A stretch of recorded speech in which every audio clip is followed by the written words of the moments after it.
started. All questions for Felipe. Questions for as good a manager as there is in the game. Glad to have you with us for our final Expos baseball game on TSN this year. The Expos, Ken, heading into this ball game, have won 90 ball games. Well, Dave, that means you've had a pretty good year when you look at the overall picture in baseball. The division winners have done it. The Philadelphia Phillies have won over 90. Chicago White Sox and the Toronto Blue Jays in the American League have done it. And in the National League West, which is yet to be determined, the Giants and the Braves have already won 100 ball games. So that shows you the company that the Expos are in. Well, 90 wins is quite an accomplishment when you consider the number of question marks that manager Felipe Alou had to deal with at the start of this season. This is really a different ball club now. Well, Dave, you got to remember, this is the youngest team in the National League. And the last time the Expos were here in Florida to take on the Marlins, it was back in June, and they were only 4 games over 500. Right now, they are 23 games over 500. Of course, one of the keys now is to try to keep this ball club together. It's a young team. Try to keep them together. They're talented. Well, General Manager Dan Duquette and Claude Brochu, the president of the team, are going to do everything they can to keep this young, talented group together so they can come on and play some good ball again next year. All right, here at Joe Robbie Stadium tonight, left-handers are pitching. For the Expos, Chris Dabholz, and for the Marlins, Chris Hammond.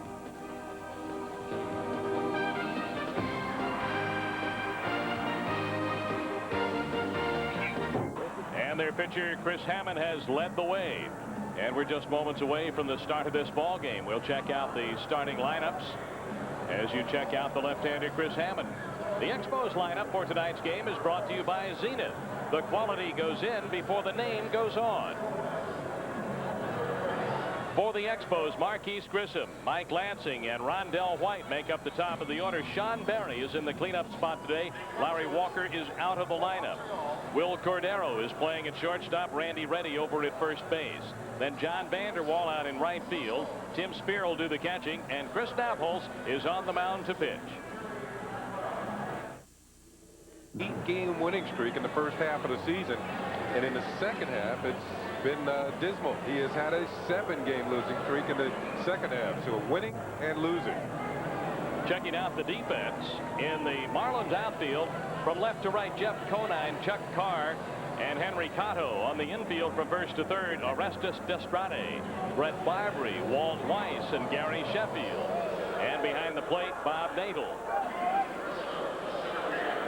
Marquise Grissom will step in to lead it off for the Expos, hitting at .293.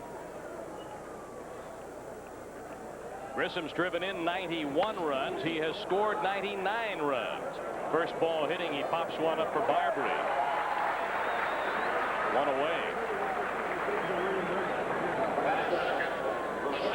Well, Grissom not giving himself much of a chance to see many pitches from Hammond swinging at the first pitch.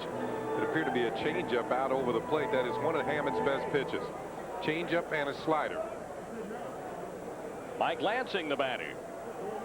Lansing's hitting .278, 3 homers, 42 RBIs, winding down his rookie season. Lansing, Rondell White, Will Cordero, Tim Spear, all rookies in the Expos lineup tonight. Ball 1 to Mike Lansing. You know, you talk about the early season question marks, the problems at third base. It took a while for Cordero to get his feet on the ground. The Expos had an illness involving Delino DeShields and injuries. I mean, Mike Lansing's been a very valuable player to the ball club. Well, you go back to the first week of the season when Delino got chicken pox. It was Lansing who stepped in, and although the ball club didn't get off to a rousing start, Mike Lansing certainly did and helped keep the club afloat early in the season. That's fouled off at the plate. And when you look at Lansing's average coming into tonight's game, he's got something to shoot for. When you're hitting .278 and you're that close to .280, you want to jump over the .280 mark. Chris Hammond shaking off one side. 2 balls and a strike, and the pitch to Lansing sails high and outside. That was the changeup that missed. Now Hammond will use that pitch even when he's behind on the count, which certainly, if he's getting it over, can prove to be difficult for the Expos hitters. 3-2 now to Lansing from the 27-year-old lefty, Chris Hammond. Lansing, who has started 31 games at short, 73 games at third, 14 games at second base, down on strikes. 2 down. And the batter will be Rondell White, a 21-year-old rookie. Rondell, the number 2 pick in the first round of the June 1990 draft by the Expos. Ken, what are your observations after watching Rondell now? He's played in 19 big league games, 57 at-bats. Well, it looks to me like he can be a big league hitter. There's no doubt if he starts to learn the league a little better, he's shown the fact that he can drive in runs.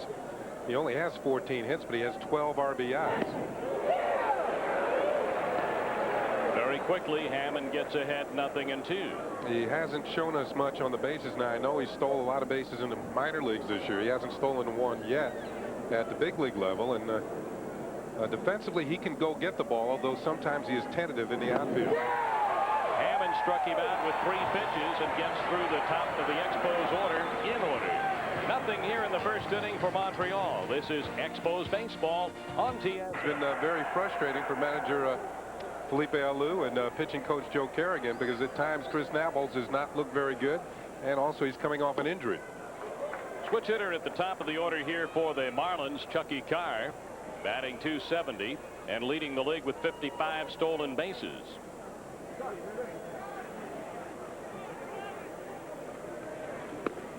Nabholz missing. Nabholz started out this road trip pitching in New York, beat Bobby Jones and the New York Mets. Well, Chris has won 3 of his last 4 decisions, so you know, lately he's been showing that he can win in the major leagues. This is an interesting matchup here. Carr, you saw the 4 home runs, his first one coming this year, and it was a grand slam off Chris Nabholz at the Big O in Montreal.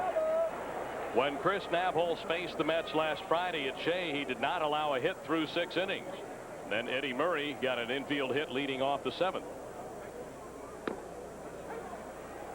A called strike on Carr. The Expos on this trip have had some very notable pitching performances, including Dennis Martinez, who was perfect for 5 2/3 of an inning of pitching last night.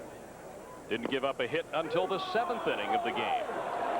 So twice the Expos have had starters go out there and throw 6 innings of no-hit ball. Nabholz and Martinez on this trip. Dennis, of course, the winner last night, his 100th National League win. 3-2 pitch, and Carr draws a walk.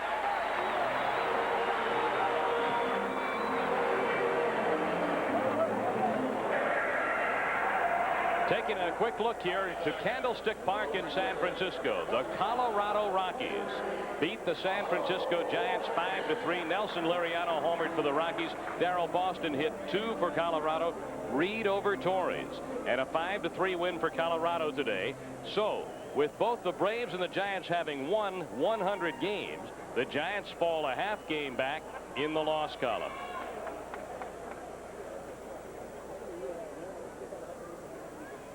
A look over at first base. Carr again with 55 steals. A strike to Cotto. Cotto batting .291, 3 homers, 13 runs batted in.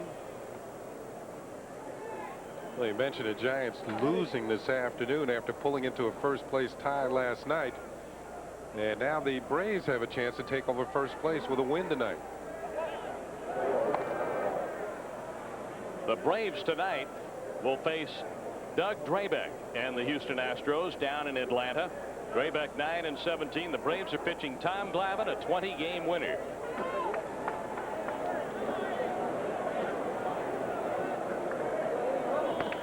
Nabholz checks Carr, and there goes the runner. Here is the throw, and it is not in time. A close play at second. Number 56 for Carr.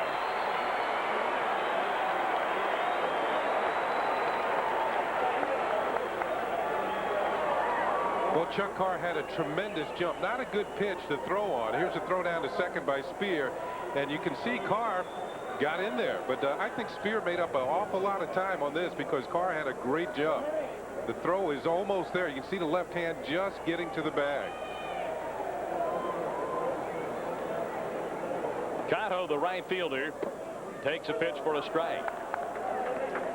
So Carr puts a little distance between himself and Marquise Grissom. Marquise getting a just one stolen base smaller in the Carr's rearview mirror. There's Marquis, and you got to wonder, Marquis knows that it's on the line this series, and they're putting a lot of pressure on each other. Right now, of course, Carr with the advantage. He has 56 stolen bases to Marquis's 51, and the stolen base crown will be decided here in the last few days of the '93 season. You know what's interesting about this? If Chuck Carr should go on and win this title, it'd be the first time since 1979 that a player other than a player on the Cardinals and the Expos has won the National League stolen base title. Cano hits a drive foul down the right side. And of course, one major consideration. Tonight is just the 29th start for Marquis Grissom in the leadoff spot in the batting order.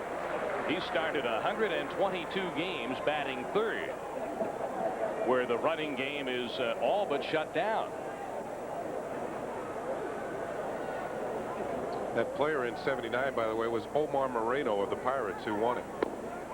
That's all for Cano.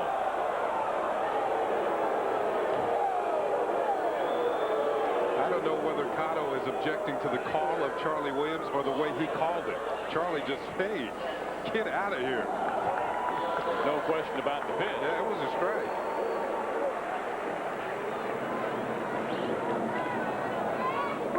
Good pitch by Navholz. Now he's going to have to watch Carr a little more closely, because with one out, Carr is apt to take off for third. Jeff Conine's hitting .297, has driven in 78 runs.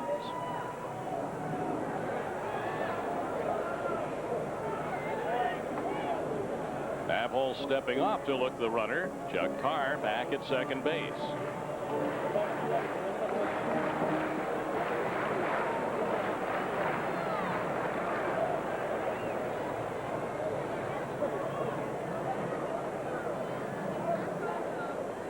Conine up here, and Gary Sheffield on deck. Here is the pitch, and that is inside, and had Conine jumping back.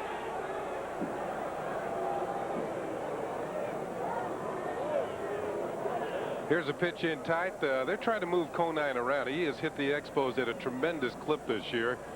Conine, a rookie in the National League, has hit 400 against Montreal this year. And Dennis Martinez came in on him last night. A strike called, and the count is 1-1. Conine, who has batted over 300 since the All-Star break, and there you see his .315 batting average with runners in scoring position. There's Carr leading away at second base. Yeah, Mike Lansing is not far away from the bag. There's Carr.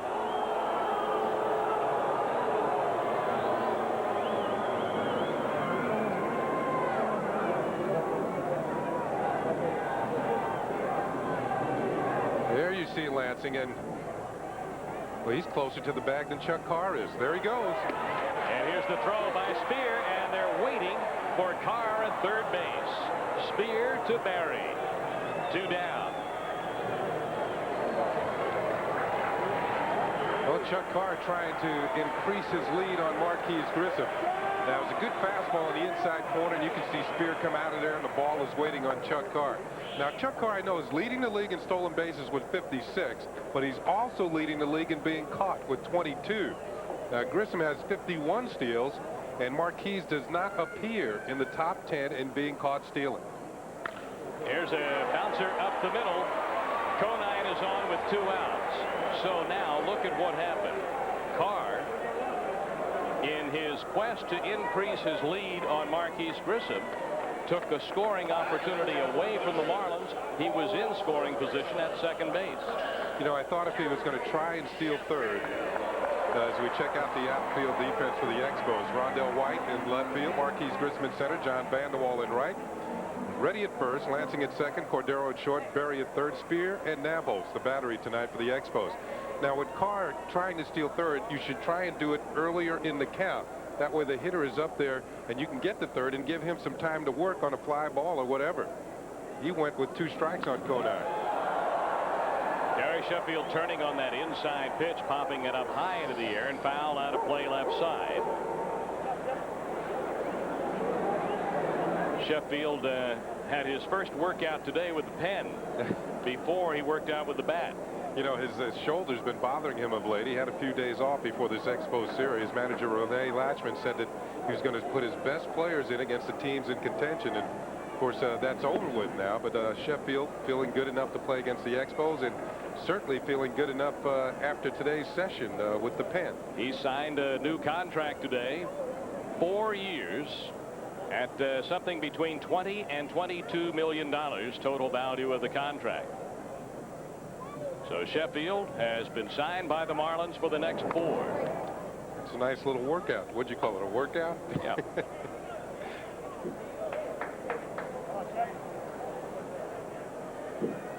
Conine at first base. Sheffield up here batting .296, 20 homers, 72 RBIs. The pitch. And the count is 1-2. Did you read that note on Sheffield in the paper today? He went out with one of the rookies on the Marlins team the other day to go shopping, and a rookie bought a new suit. And when he went to pay for it, he pulled out a credit card. Well, Sheffield said, put that back, and paid for it. And Gary told him, one day you do this for a rookie, which I thought was pretty nice. I wish I'd been in the building. Now, who bought your first suit? Pitches high. Probably my dad did. It wasn't a teammate. No, it wasn't.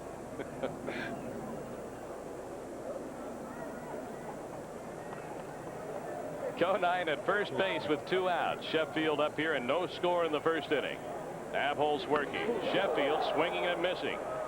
That's it for the Marlins. They leave a runner after 1 inning of play at Joe Robbie Stadium. No score. This is Expos Baseball on TSN. Head of the New York Mets. And, of course, the Phillies, the East Division champions. Smiling there, a happy man. Last night logged his 208th Major League win, his 100th in the National League, and, of course, in the Expos uniform. John Wetland with a brilliant save in support of Dennis, who pitched so well as the Expos beat the Marlins 3-2 last night. So Dennis became the 7th player in Major League history to have recorded 100 or more wins in both the American and National Leagues. Sean Berry up here to lead it off, batting at .262, 14 home runs, 49 RBIs. Now, I might add, last night, after the ball game, he spoke with Joe Angel of the Florida Marlins radio network on WMAQ here in Miami, their Keystone Network station. And Dennis reiterated what he had said earlier on the Expos' first trip into Florida to play the Marlins, that he would love to come here and play. Now, I don't know that the league is going to talk about the possibility of tampering or what have you. They frown upon such things. Dennis will become a free agent. Right now, he is the property of the Expos. He is not yet a free agent. He has to go through the process to become a free agent. He is under contract to the Expos. But he talked openly on the post-game radio show on the Marlins network last night about his desire to pitch and play here in Florida. A high fly ball to center. Carr is back there in that deep corner to make the play. In a lot of ballparks, Sean Berry could keep right on going and touch all 4. He would have hit a home run. But here, you can see how deep it is out there. Carr backed up, had plenty of room. And just to the left of him, see way back in that deep left center corner, that measures 434 feet. The deepest part of this ballpark. And when you pick on something that far away, you usually get your feelings hurt. Hammond delivers.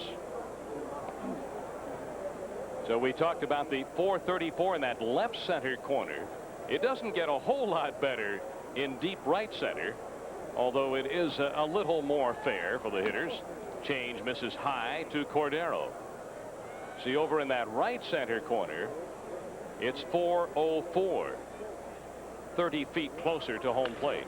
A ground ball to first off the chest of Destrade, but he recovers and makes the out, and Cordero has been retired, and Chris Hammond has retired 5 in a row here to start out the ball game.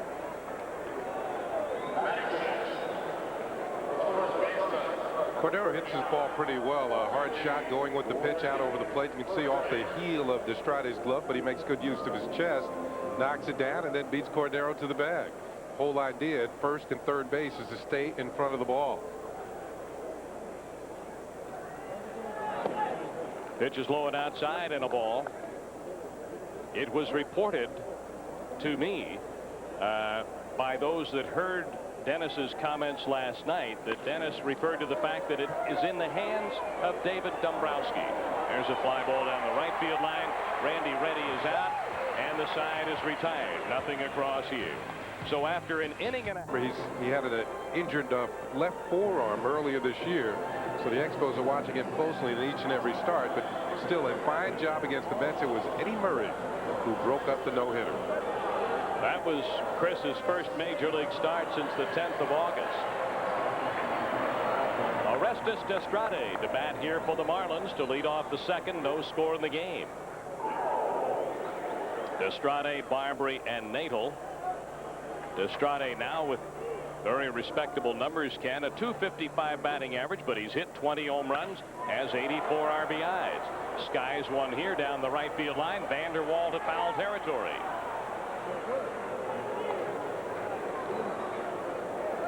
One down. Nice running catch by Vanderwall, who at times this year has played all three outfield positions. Not much of center and mostly in left, but tonight in right field in place of Larry Walker, who's getting the night off. It is just that for Larry Walker. He is well. It's just a night off. He snapped an 0 for 18 last night. He's just 2 for his last 26. Felipe had talked to Larry at the start of this road trip about resting him, or at least giving him a night off. And tonight's the night. Larry Walker told Felipe in New York that even though he was in a slump, he felt he could do things offensively and other ways to help the ball club, and he did not want to sit down as long as the Expos were in the race mathematically. And of course, last night it happened. The Philadelphia Phillies won the ball game, and the Expos, the Phillies did it on their own in Pittsburgh. The Expos were mathematically eliminated. Tonight, Larry Walker is out of the lineup. Brett Barbary, there you see his year, 281, 33 RBIs, in and out of the lineup. Ken, one injury after another. Yeah, severely sprained elbow, and then a ligament, partial tear in his knee. And it's interesting how that average breaks down. 281 looks pretty good, but Barbary's only hit 230 here in Florida, and he's hit 335 on the road. So most of his hitting this year has come away from the state of Florida. Yeah, he's also had a 40-point difference as a switch hitter. He has batted for a much higher batting average right-handed than he has left-handed. 310 compared to 270. And we talked about the injuries. The injuries have limited Barbary to just 96 games. Berry with the ball, and the third baseman throws on to first for the out. 2 down in the Florida second, and the catcher Bob Natal will be the batter.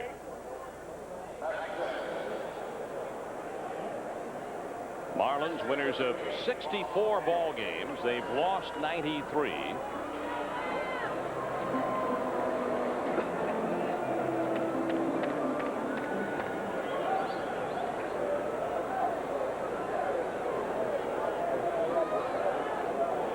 Natal batting just .219. This is his 39th game. He's got 105 at-bats in this year. Benito Santiago is their #1 catcher, and he is out for the rest of the season. They discovered a couple of cysts in his hand, and his hand has been placed in a splint.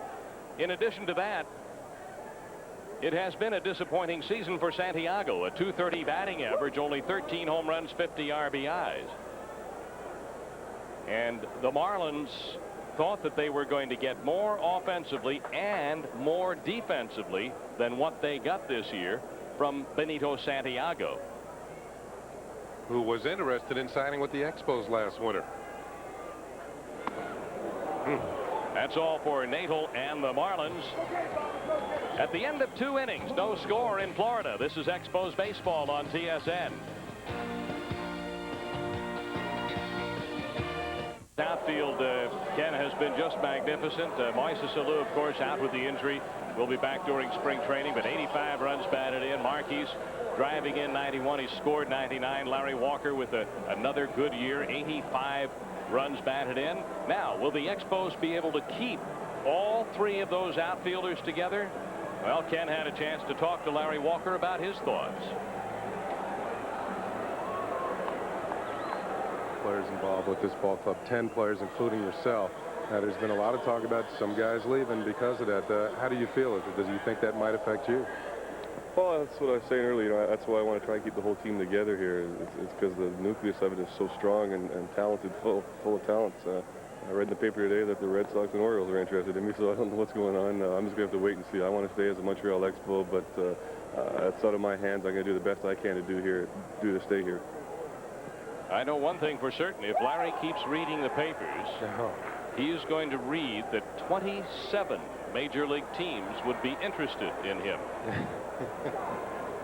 Then if he checks out the local paper, he'll find out that it's 28, because so are the Expos.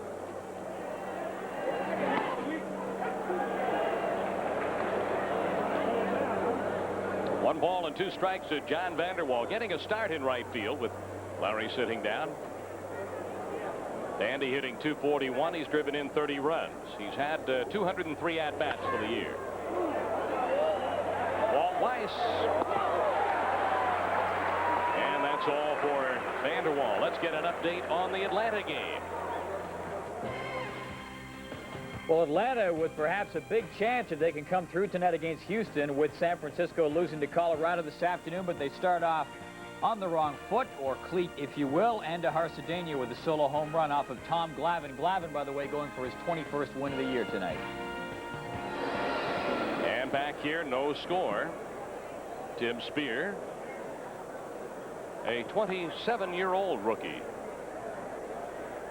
And on deck, pitcher Chris Nabholz. Hammond delivers. Yeah! One strike to Spear. Cedeno hit a home run last night against the Braves. It helped spell trouble for Atlanta. And then tonight, the young shortstop's trying to do it again.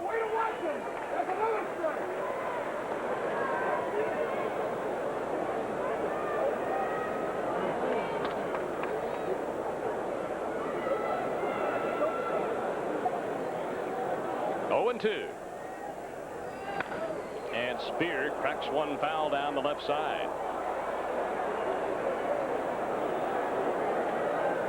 The Spear's been swinging the bat a lot better of late. He's gotten his average up over 220 when he first came back to the Expos just a few weeks ago. His average is around maybe 170. So he's turned it up a few notches here.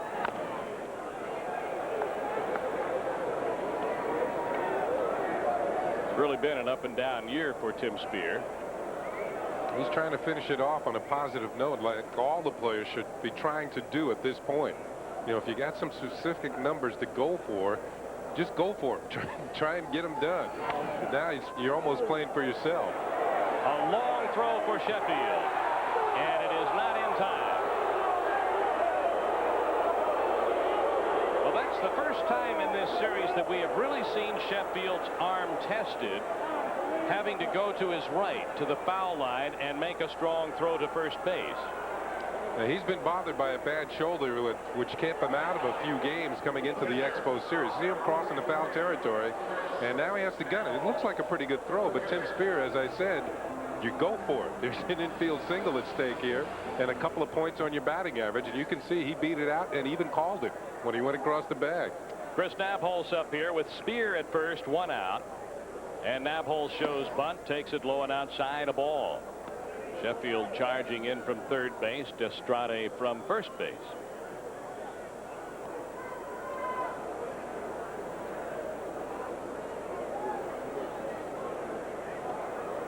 The Marlins bunt defense should be tested here. Outfield has moved way in. Here is the pitch, low and outside.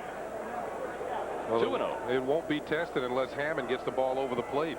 Somewhere near the strike zone. There's Sheffield in on the grass at third. Destrade is charged with the first two pitches. Watch Barbary kind of moving over towards first base. Nabholz taking that pitch and a strike. So it's interesting to watch an infield move on certain plays, and classic bunt defense with the Marlins here. See Barbary moving over. He's supposed to cover first. There is the bunt. Nadel will make the play, and it's at first base. Barbary covered. A standard bunt defense. Nabholz got the job done.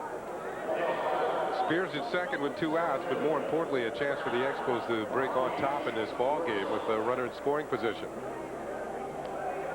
Good style by Nabholz. Kind of caught it on the end of the bat. You're not supposed to jab at it. You're supposed to let the ball hit the bat, and almost like you're using a glove, catch the ball on the end of the bat. Marquise Grissom will bat.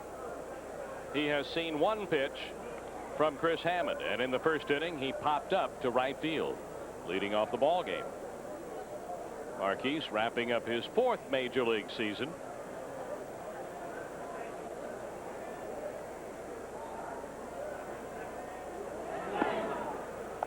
Ball 1.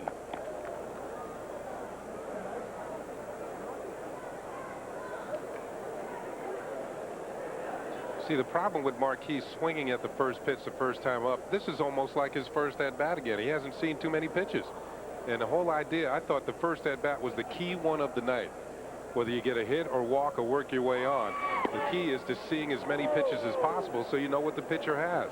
And I think that's doubly important for a leadoff hitter who's trying to get on base. So Marquise, this at-bat, has seen 2 pitches, and he's ahead on the count 2-0.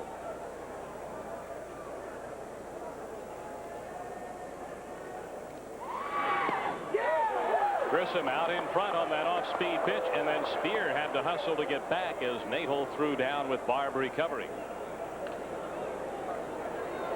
That was close enough that Spear had to get his uniform dirty, and that's something you don't want to have happen to you with a runner on second and in scoring position. You can see he loses his footing, and that makes the play even closer.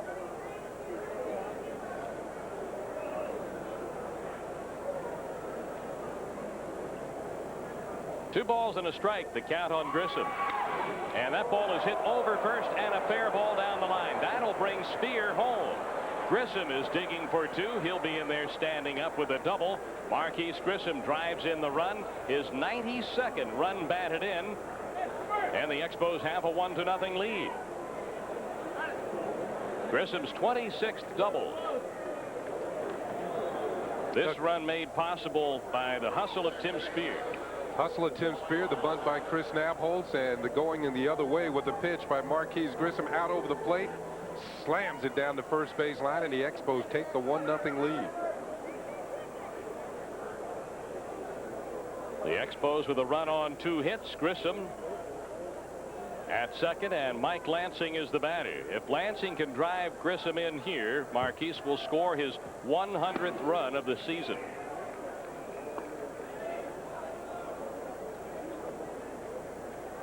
There are, so far, 9 players in the National League who have scored 100 runs or more.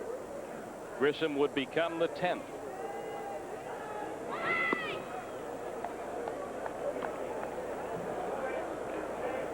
Two balls, no strikes to Lansing.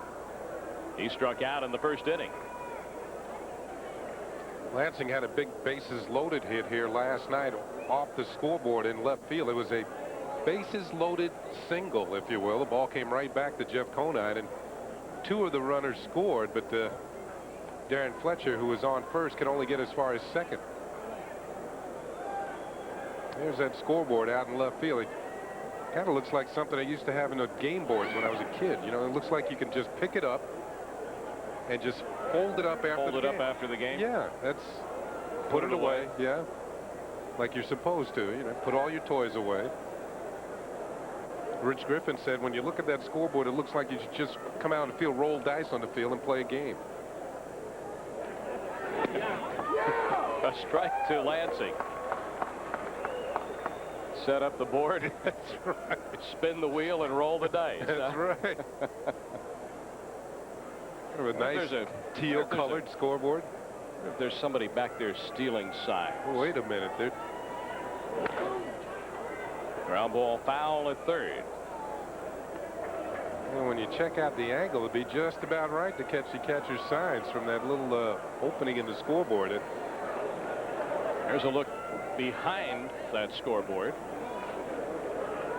Anybody with binoculars in there?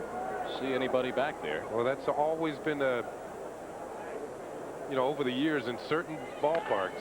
A line drive over the third baseman Sheffield and down the line. And here comes Marquise Grissom. He has scored his 100th run of this 1993 season. It's 2-0 Expos. Lansing drives in Marquise Grissom. He joins some very elite company. Here's a look at the pitch. It appears to be the changeup. Lansing stays back just long enough and gets it just high enough over Sheffield's glove as the run comes in to score.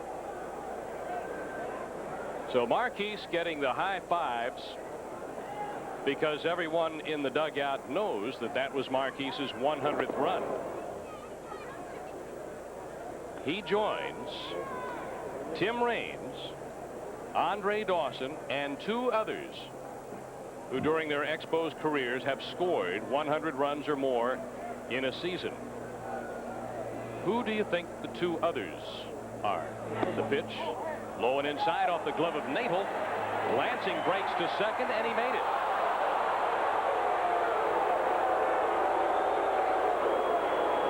That was a nice play by Nadel to recover so quickly on a pitch in the dirt and makes an accurate throw to second. Watch how close his play is. Lansing just gets in there.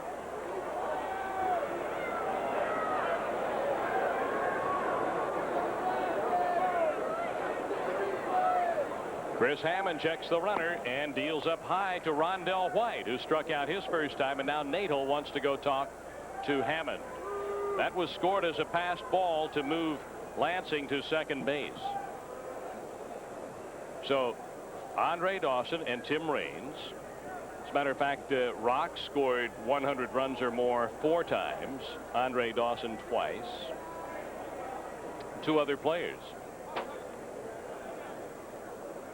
One that I could not come up with when you and I were given this question just a few days ago. Mitch Webster in 1987 scored 101 runs for the Expos. There's a tapper back to Hammond. And that's all for the Expos. They score 2 runs on 3 hits and leave 1. And after 2.5 innings, a 2-0 Expos lead. This is Expos baseball on TSN. 100 or more runs in a season. Yeah, I've got a story about that too. Well, so do I.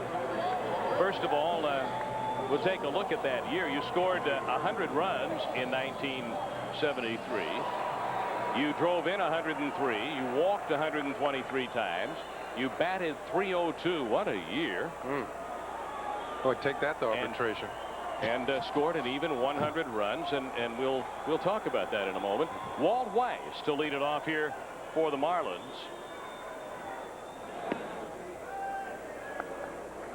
Weiss with his first at-bat of the ball game, batting .268, 39 runs batted in. A veteran. He can become a free agent. He's talking with the Marlins. They'd like to get Weiss signed. So far, no deal. Yeah, he's become a real steadying influence as this infield, the first ever for the Marlins. And Weiss has only made 5 errors since the middle of June. 15 total on the year. So he and when Barbery's been in there, they've been a pretty good combination. That ball fouled out of play. The Expos with a 2-0 lead here. And of course, we told you Marquise scored his 100th run, and so joins Ken Singleton and Tim Raines and Andre Dawson and Mitch Webster, and now Marquise Grissom, the only Expos to have scored 100 runs or more in a season. Here's the pitch. Weiss looks at a strike, and it's 2-2. You know, the thing about that, when I scored the 100th run, it came in the last game of the season, and I believe, I can't remember, it was 20 years ago, but I believe it was my last at bat. And I got on base, got to third with 1 out, and Tim Foley hit a sacrifice fly, short fly ball to right field, and I just beat the tag. I slid home and scored the run. Manny Sanguillen, I have the picture at home. Manny Sanguillen applying the tag, and you can see my left foot is right on the plate, and he's tagging me up high on the leg, and I'm in there. Walt Weiss draws a leadoff walk here in the third.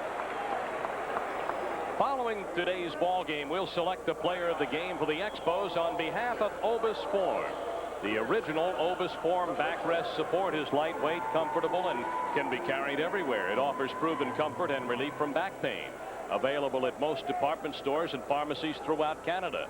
A cash donation will be made to the Canadian Special Olympics on behalf of that player and Obis Form. And to show you one more thing, how times have changed in baseball over the years. You mentioned the numbers I had that year. Mm-hmm. That was my first big year in the major leagues. When I got a contract sent to me over the winter, it was for the very same money that I made the year before. Now wait, you hit 300. Yeah. Scored 100 runs. Right. Walked over 100 times. Right. Drove in over 100. That's right. No raise? No raise whatsoever included in the first contract. Ebenezer Scrooge must have been negotiating your deal. Well, I looked at it when it first came, and I just said, nah, this is not going to do. I thought I did better than that. So the next year you got an agent, huh? Well, yeah, I did. I had one that year. I ended up doubling my salary, though, so it got all the way up to about $2.50 an hour. Yeah.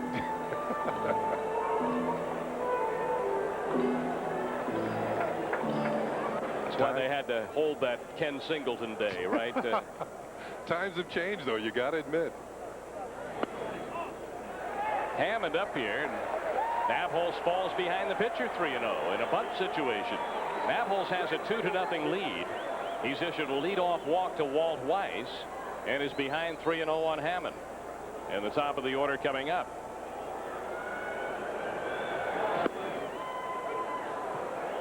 Three and one.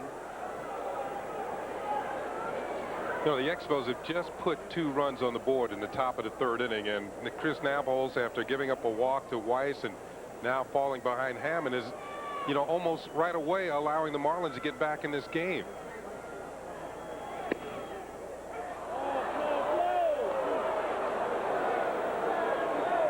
You know, the momentum has swung towards the Expos' favor. Now the pendulum is starting to come back a little bit. And I think that any time a team takes the lead, it is almost paramount for the pitcher to come out and shut down the opposition in their next at-bat.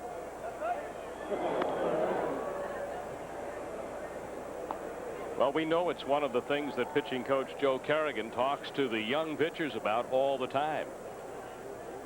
Get your team off the field so they can score you more runs.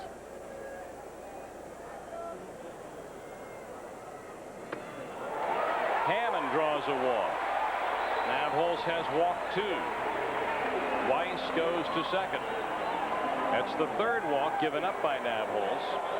And we now go to the top of the Marlin batting order. Chucky Carr, the leadoff batter.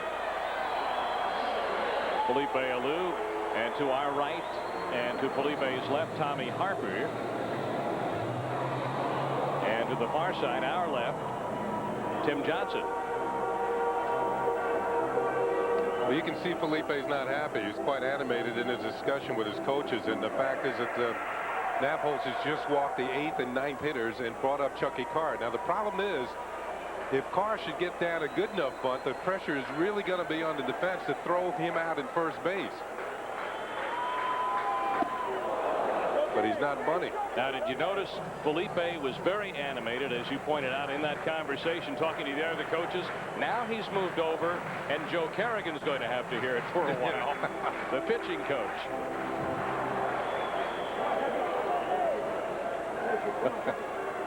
He was moving a Randy Reddy in. He was waving Reddy in on the grass. A ball and a strike to Chucky Carr. Now, Chuck Carr is a good enough bunter. If he should get a good one down, and with his excellent speed, not only can he get the sacrifice, but he might be able to beat it out, and then you're in real trouble. That's the problem, putting 2 men on with nobody out in front of Chuck Carr.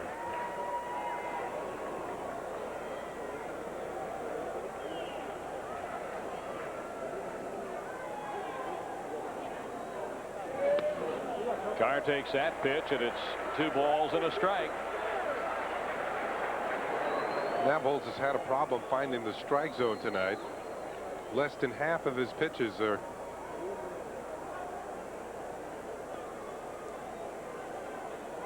45, make that 45% of his pitches have been out of the strike zone. So he has been laboring here.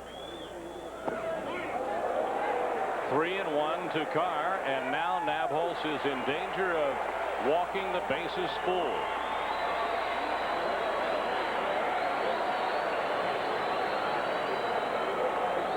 We're going to get some activity in the Expos bullpen. Catcher Joe Siddle is jogging down that way to pass along the information to bullpen coach Pierre Arsenault. Carr fouled it off, and that ball took the mask of Tim Spear off as well.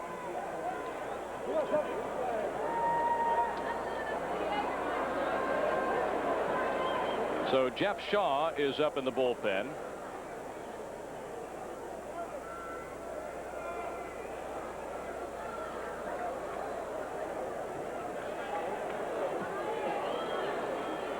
That's not a very good ratio, is it?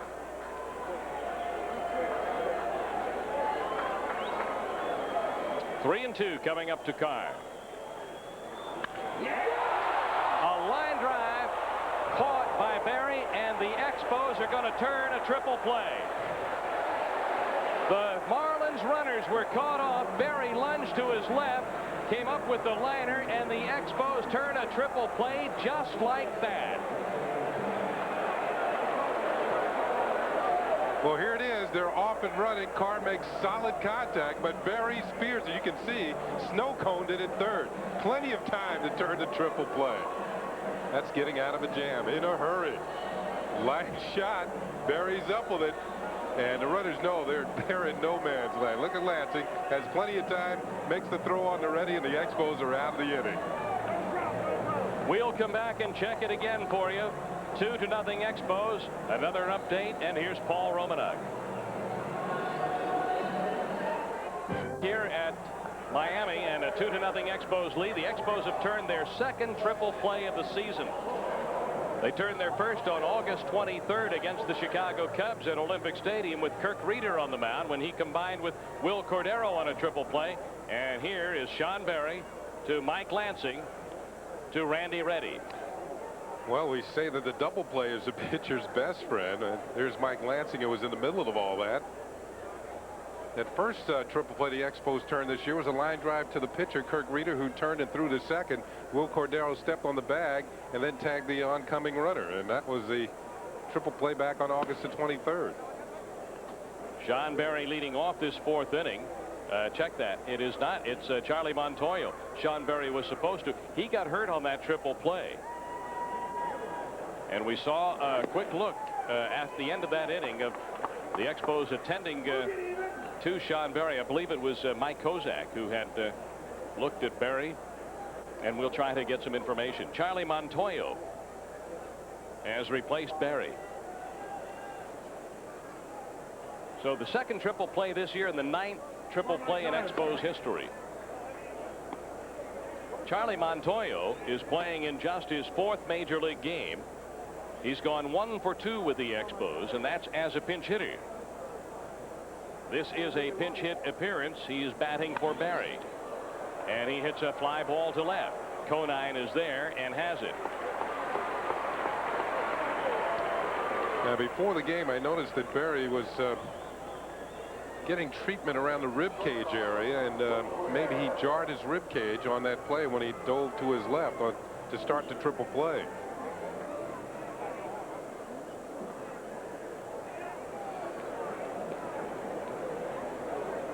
So the Expos with 2 triple plays this year. The Cardinals and the Pirates have also turned triple plays. So it's the 4th triple play in the National League this year.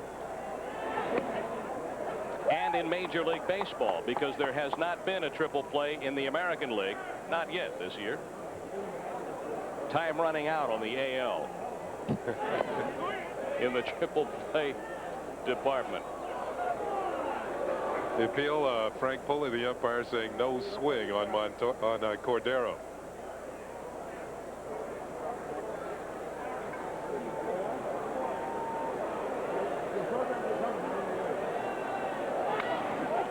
Cordero pops it up to the right side. Destrade is under this.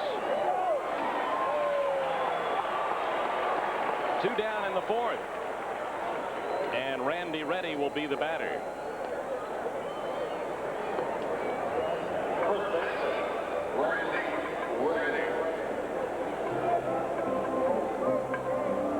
Reddy flied out to right field in the 2nd inning. The Expos scored 2 runs in the 3rd inning. Tim Spear beating out an infield hit. Marquise Grissom with an RBI double. Mike Lansing single to drive in Grissom. And a 2-0 lead for the Expos. Then pitcher Chris Navholz went right out and walked the first 2 batters he faced to set up the triple play. You trying to say he knew what he was doing all along? Get out of the inning quickly. Okay. Get Carr up there with a couple on so that he could keep the triple play intact and get the line drive. Randy Reddy with a base hit to left. And the Expos now have 4 hits.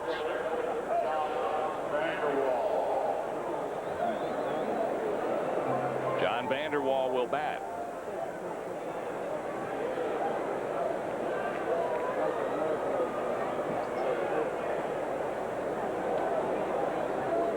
Vandy getting a rare start against a left-handed pitcher.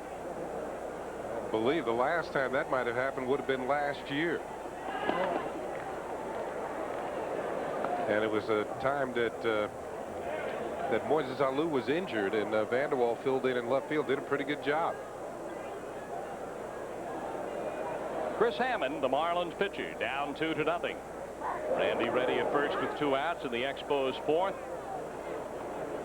The Expos' first triple play was made in 1969 with Bob Bailey and Bobby Wine combining. That was against the St. Louis Cardinals.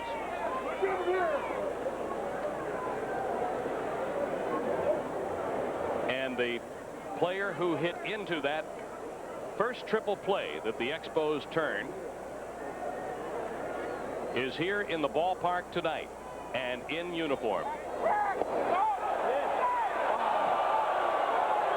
Reddy back at first base.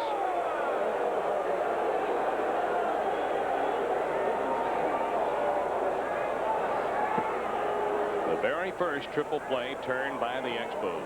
June of 1969 against the Cardinals. Bob Bailey and Bobby Wine. Here's the play at first.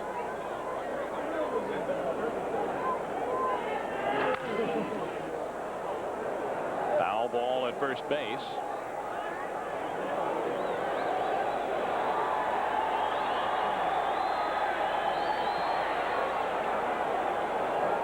Vander Wal checking out the signs from Jerry Manuel at third.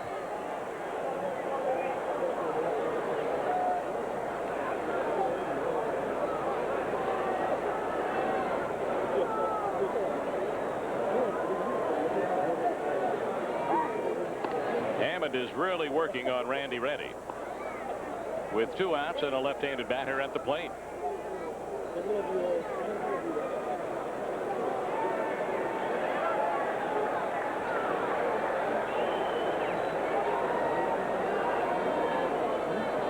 The pitch is high.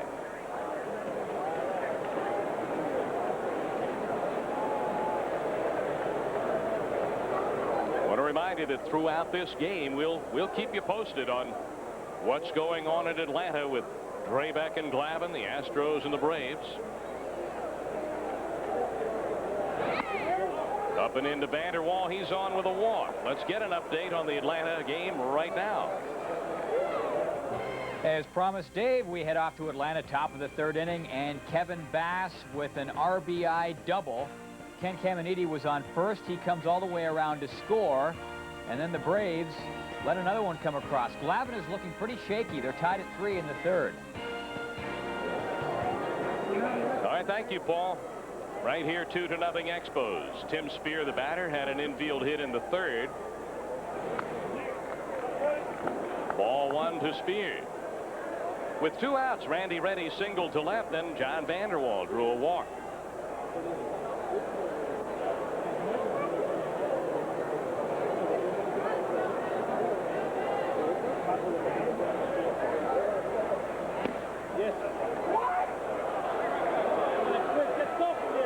Two balls, no strikes. First, Nabholz had trouble with the strike zone. Now Hammond. You know, I mentioned Hammond has had a 7-game losing streak in the second half of the year, and one of the reasons why the Cincinnati Reds are willing to trade him at the beginning of spring training was because of the fact he was inconsistent, and traded to the Marlins for Gary Scott and a player to be named later. Well, Gary Scott was obtained by the Reds, but he soon was let go too. He was traded again.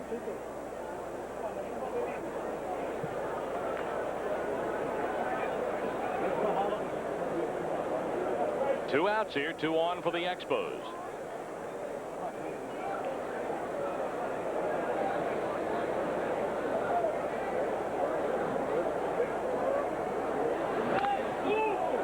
Fouled off that hit, Naval. Ken, we've had it confirmed. You were right about the strained muscle in the right rib cage, taking Sean Berry out of the game. So when he lunged for that line drive and started the triple play, he aggravated that injury.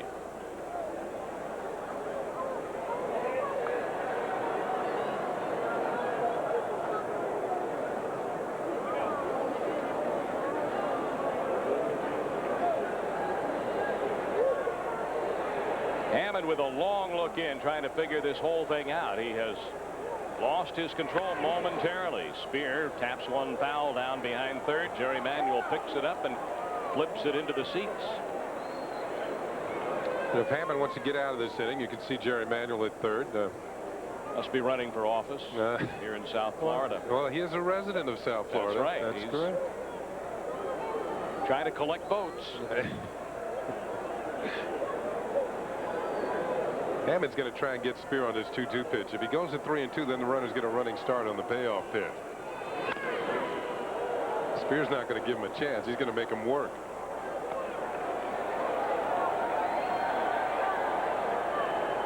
Two balls, 2 strikes to Tim Spear. The Expos' #1 catcher, Darren Fletcher, out of the lineup tonight with the Marlins pitching the left-hander. Fletcher's driven in 60 runs. Spear has made definite progress this year. Chops the ball out near second. Barbary with the long throw in time to get Spear. No runs, a hit, and a couple left. And midway in the 4th inning, 2-0 Montreal. This is Expos Baseball on TSN.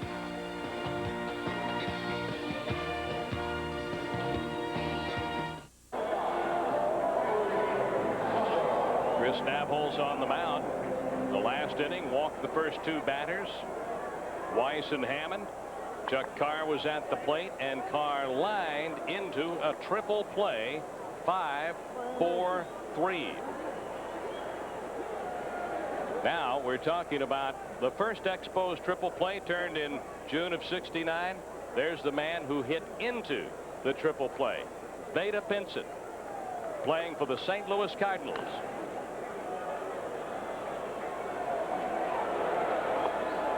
Vada was a fine ball player. I mean, just because he hit into a triple play didn't diminish what he did in the major leagues. He certainly had a great career with the Cincinnati Reds. He was on the Reds team that won the pennant, '61. Ball line foul left side.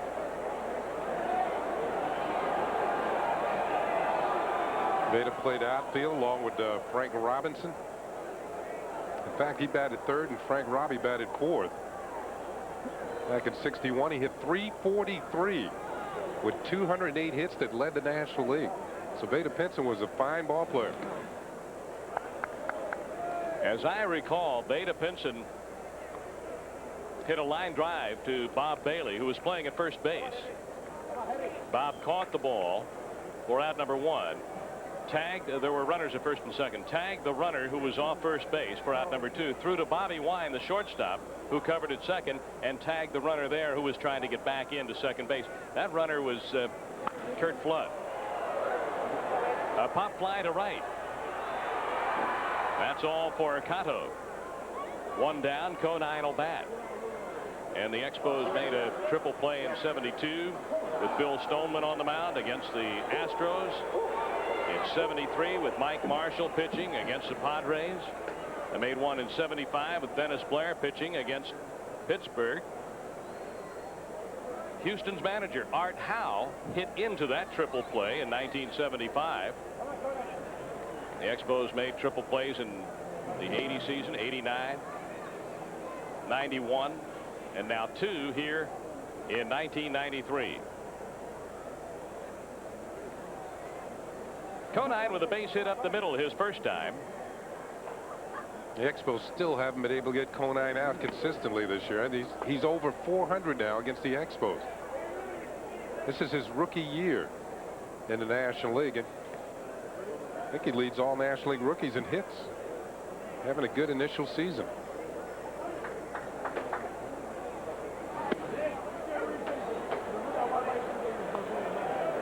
One ball and 2 strikes to Conine.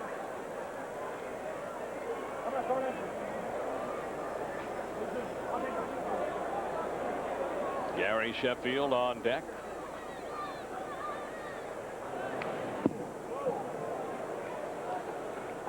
Still 1-2. Conine fouling that ball straight back. Expos and the Marlins play again tomorrow afternoon. Then the Expos will fly back to Montreal and play the Pittsburgh Pirates in a 3-game series at Olympic Stadium over the weekend. And that'll bring down the curtain on the 1993 season. Conine pops it up. Foul, out of play. Not much room in foul territory here at Joe Robbie Stadium. As you can see as we pan back towards the infield, it seems that every pop foul that has been hit in this series, the fielders start to go for it. Then all of a sudden about halfway towards that fence they give up, and there's not much room. This is a good hitter's park, especially if you're a right-handed hitter like Conine and can pull the ball. Check swing. That ball in and out of the mid of Spear. 2-2. That 361 gap in left center field looks awfully inviting. We should tell everyone, in case they're watching their first game from Joe Robbie Stadium, that scoreboard you've talked about is in play. That's all for Conine. 2 down. 4 strikeouts for Chris Nabholz. That scoreboard all the way across that left field fence. That scoreboard's in play. Home run ball has to clear the top of that scoreboard. Well, I like the fact that you hit balls off of that and they could carry them and have funny hops, and the outfielders have to be on their toes. And as we pan across the rest of the field, you can see that it's a pretty far piece out to right field. 345 down the line, 385 in the gap. And just to further give you a feeling of how this stadium is situated, that right field area, that during the football season, that is the east end zone. Gary Sheffield up here. So if we went up high enough out there in right field and looked up over that scoreboard way up high atop the stadium, if we look up over that and to the east, we would be looking toward the ocean. Which isn't too far from here. No.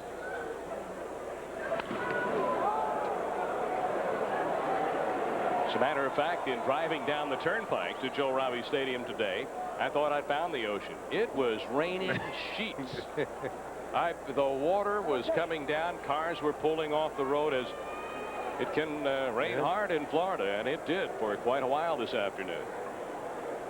We're talking about right-handed hitters that can pull the ball. How about Sheffield? And Marlins going out and making the deal for him and then signing him to a long-term deal today.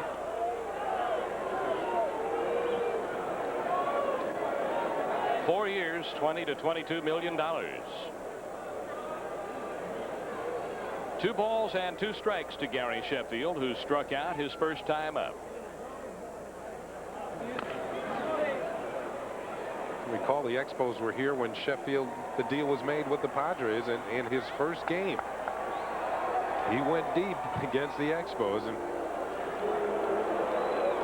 yeah, that was the first of his 10 Marlins home runs. He has hit 20 for the year. And if you were watching that night on TSN, you saw it. Here's a chance for Lansing at third. And the throw is off Randy Reddy's glove at first base.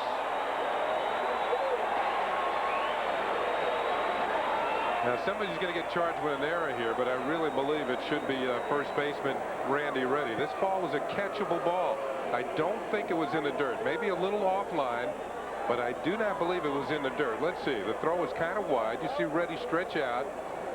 Now, he could have caught that on the fly. I mean, that first baseman glove is built for plays just like this one. And that's a catchable ball. Now, the error has not been put on the board, so I think they're trying to determine who's going to get it. We'll put it up as E3.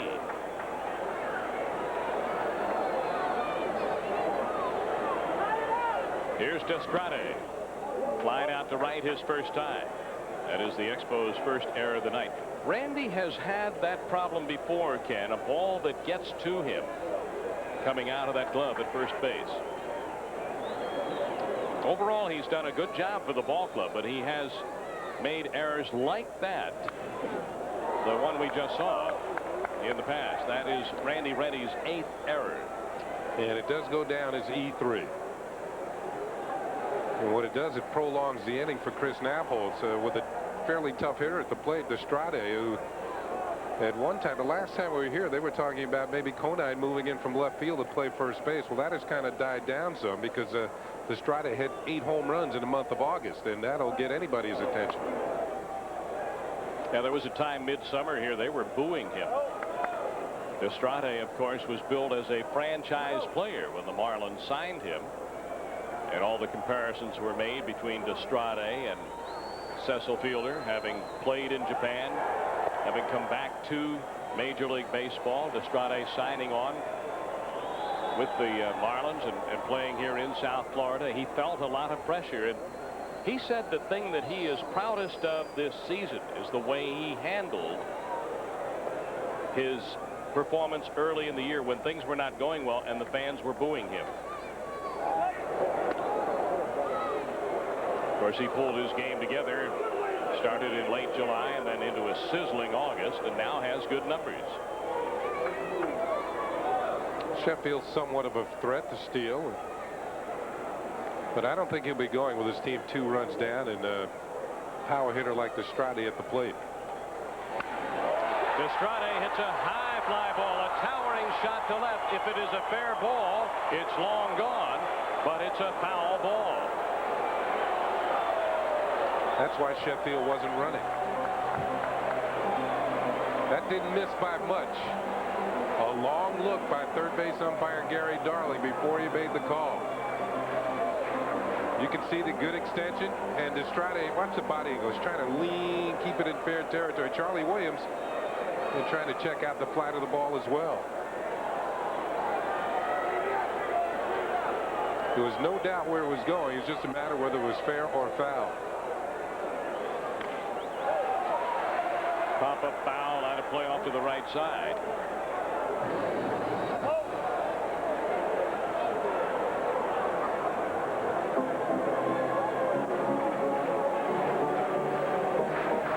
Boy, that was a towering drive. You know, we're not that far from the Miami airport. That ball was probably announced throughout the concourse there at the airport. Is arriving near the upper deck. Gate 9, right. I'll tell you, it might bring rain. I mean, we've seen it every day here.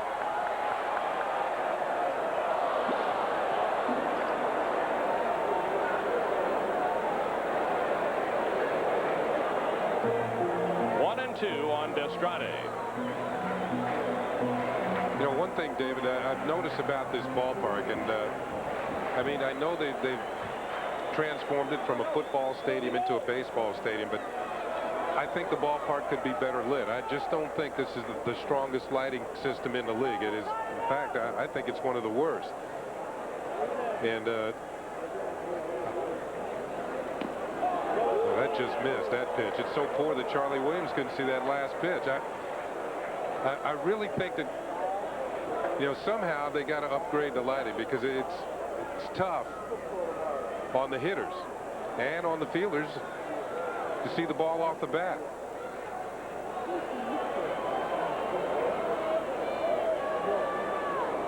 I think it's difficult to ideally accommodate both sports from a lighting standpoint. We noticed at Mile High Stadium in Colorado, where they have not yet made a big light adjustment for baseball, that there are dark spots in that field. You can see that there are dark spots on the field here at Joe Robbie. Yeah, think about Mile High Stadium. In 2 years, they're going to have a baseball stadium. Exactly. That ball nicked Estrade. So the Marlins have 2 on with 2 outs. Chris Nabholz and the Expos have a 2-0 lead. And so Brett Barbary comes to the plate with the tying runs aboard. Sheffield at second base, Estrade at first base. Nabholz trying to get in on Estrade, as you can see, and it just ticked his uniform. Might have singed that 39. Knocked it down a notch. It's now 38. Brett Barbary bounced out to third in the second.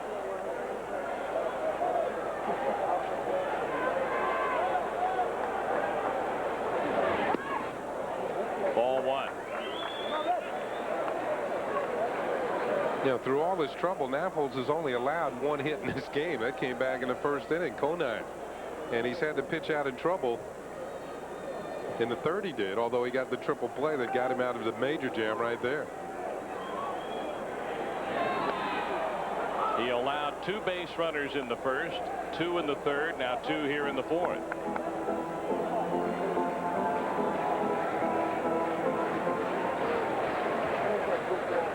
Barbary currently hitting .281.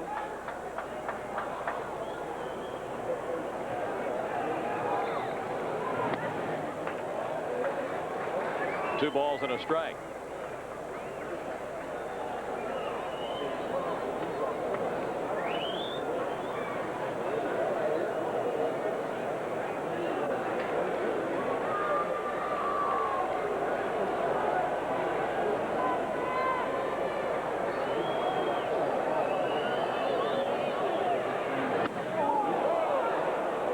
That evens the count at 2-2.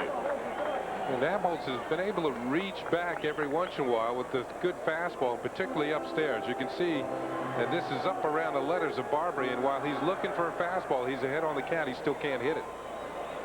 So that tells you that Nabholz is getting it up there pretty good tonight.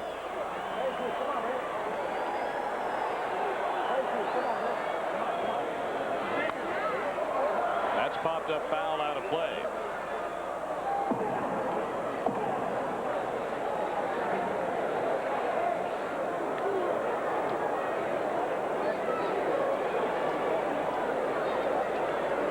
This ballpark, of course, also the home of the Dolphins of the National Football League.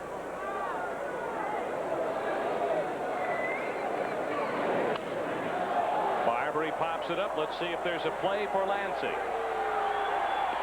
That's all for the Marlins. They leave 2. We've completed 4. 2-0 Montreal. This is Expos Baseball on TSN.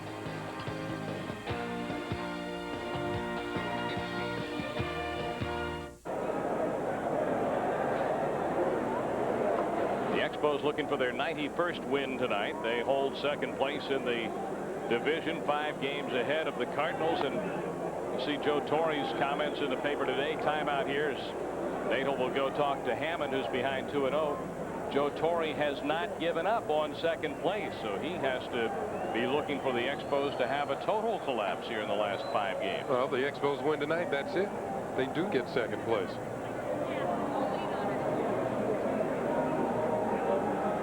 Marcel Latchman out there. Yep, you recognized him too. Yeah, the one in the jacket.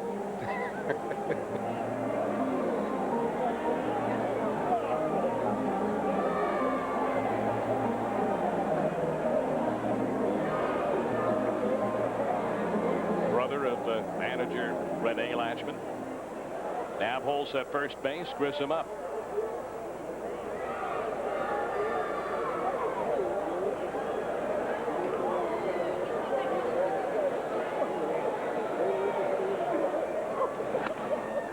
Pitch is outside, ball one.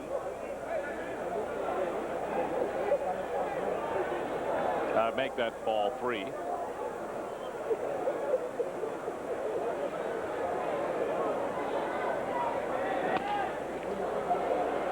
Well, now Hammond has lost it again. He struggled with his control in the last inning. And that struggle continues here into the fifth inning. He hasn't thrown a strike in the inning. He's not even close. Those last couple of pitches to Grissom. And right now what they're doing is stalling for time. They're getting the bullpen busy.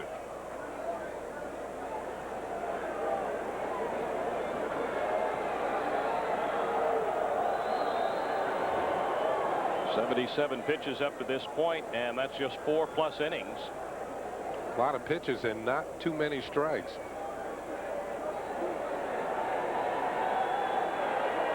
The right-hander is Luis Aquino.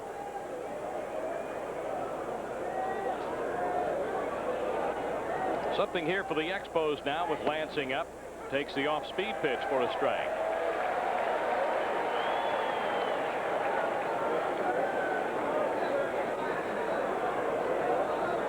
Of course, that's one of the dangers in getting behind and throwing a lot of balls, isn't it? That the only thing you can get over is an off-speed pitch.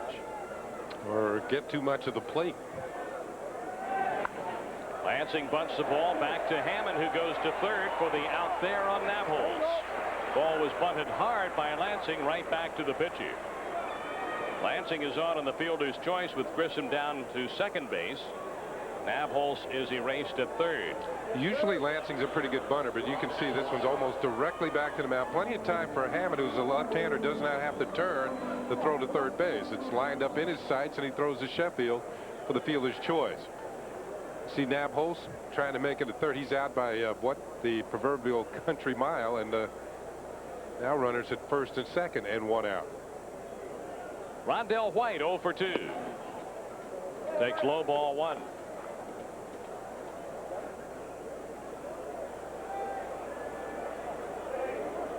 Dave, did you see the note tonight that what the Chicago White Sox have done? They activated Minnie Minoso.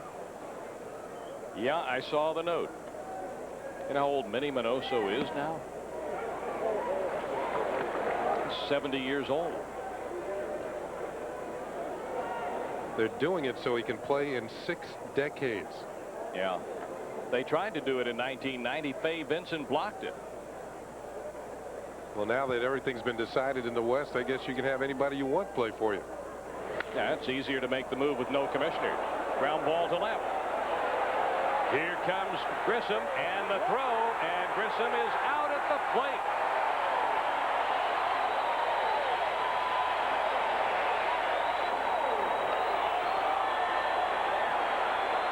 Conine to Natal.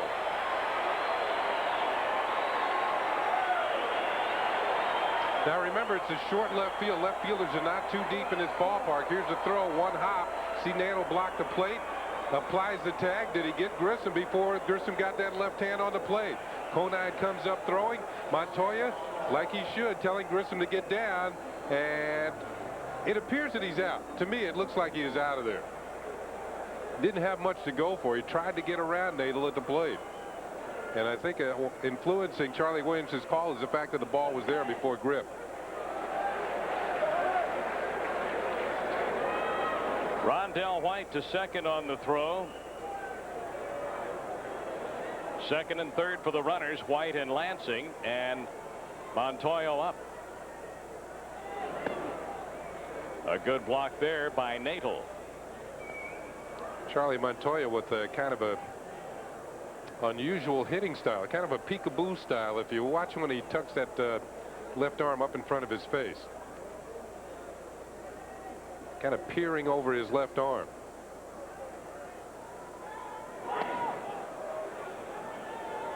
Two balls and a strike. Montoya came into the game to replace the injured Sean Berry. Berry aggravated a strained muscle in his right rib cage, diving for the ball that was hit by Gary Sheffield when by Chuck Carr when the Expos made the triple play. A hard shot past Sheffield down the left field line. That'll get 2 home. Lansing's in, White is in, and the Expos take a 4-0 lead.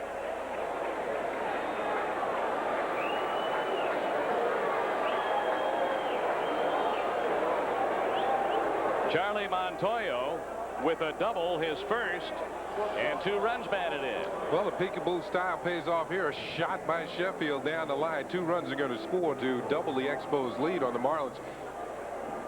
He's looking, is he? Yeah, he is. Slams this one by Sheffield. Didn't have much time to get the glove down, and the Expos now have a 4-0 lead. I'm trying to think of a fighter who had that peekaboo style.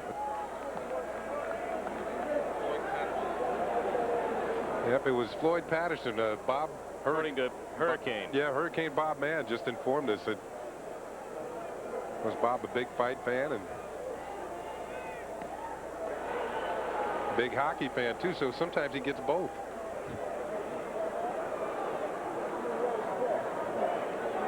Four to nothing Expos.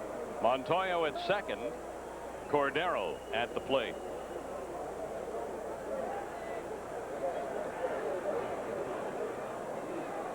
Will has grounded out to first and fouled out to first.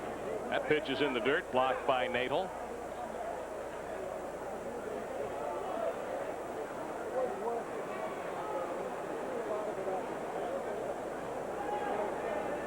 The hit by Montoyo is the 6th for the Expos.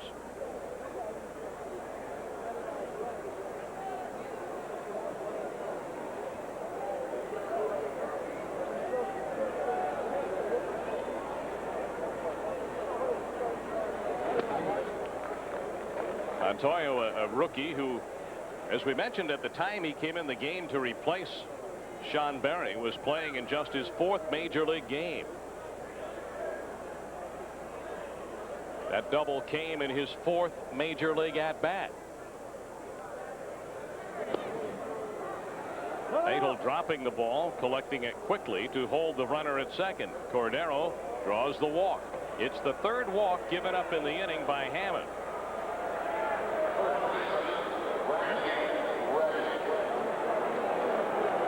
The 4th walk he's given up in the game. Here comes the other Latchman, Rene, the manager. So that's it for Chris Hammond. And Luis Aquino will be coming into the game. Well, Hammond has virtually walked himself right out of the game. 4-0 Expos. Hammond out, Aquino in.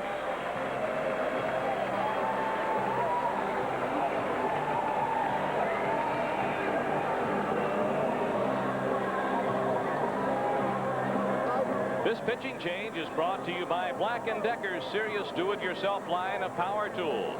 You'll never outgrow them.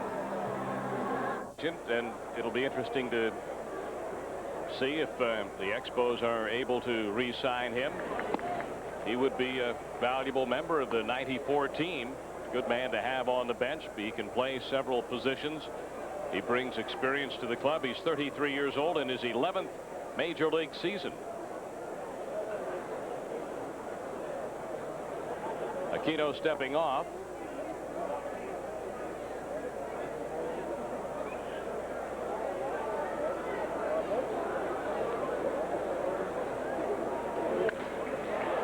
Reddy hits a high fly ball for Cotto, the right fielder. And that's it for the Expos. 2 runs in the inning and a 4-0 lead after 4.5 innings of play. This is Expos baseball on TSN. 6-3. Doug Grabick has had a pretty miserable year, and it's ending on a miserable note by the looks of things.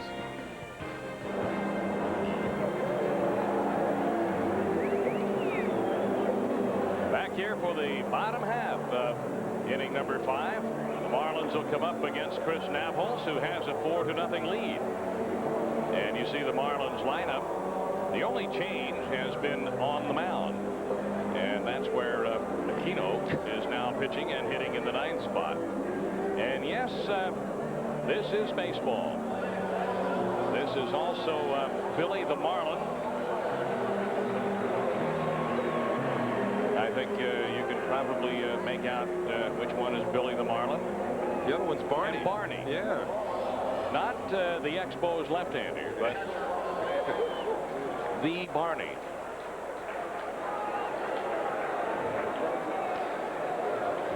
Barney of morning television fame. Our producer Bruce Perrin just asked the question, have you ever seen Brian Barnes and Barney in the same room at the same time?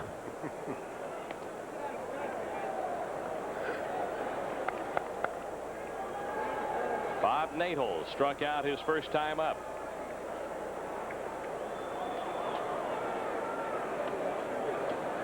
Fans might recall Bob Nagle with the Expos last year was called up for a brief amount of time and had 6 at-bats with the Expos, did not get a hit in the major leagues until this year. His first major league hit, a home run off John Smoltz of the Braves. So he broke in with a bang. And is batting .217. A drive to left center. Grissom was playing shallow, and that ball is by everybody and into the gap. And Nagle has a double to lead off the 5th.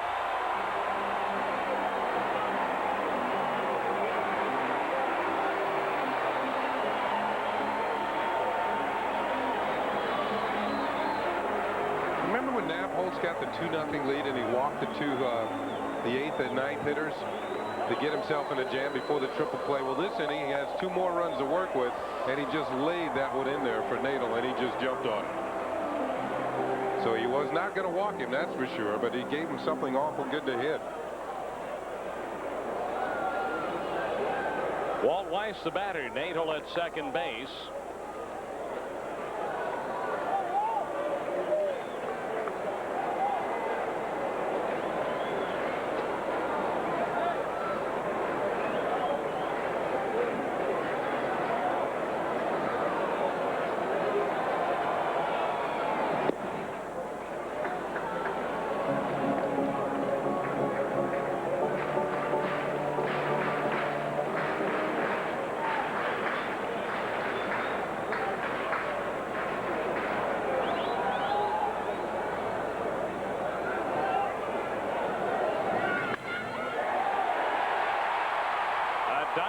Stop by Montoya. That's going to put Marlins at first and third. An infield hit for Walt Weiss.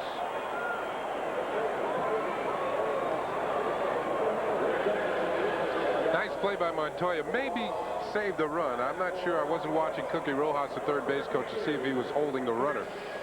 But maybe with Nagle's speed, he was going to hold him up. Fact is, the Marlins are down by 4. And they're going to send Mitch Leiden, who was activated today, to come up the pinch hit.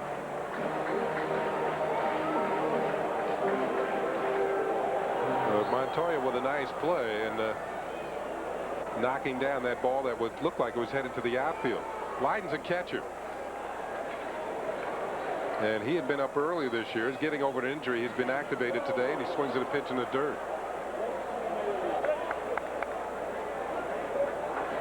Leiden made his major league debut June 16th at Chicago. Hit a home run in his first major league at-bat. Hit it off Jose Bautista. And became the third expansion player to do so.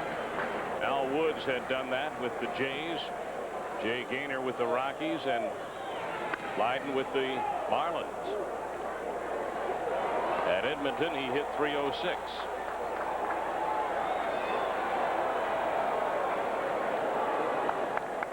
Shaw, for the second time, is up in the bullpen. Marlins at first and third. They have had just 3 hits off Chris Nabholz, but 2 of them back-to-back here to open up the 5th inning.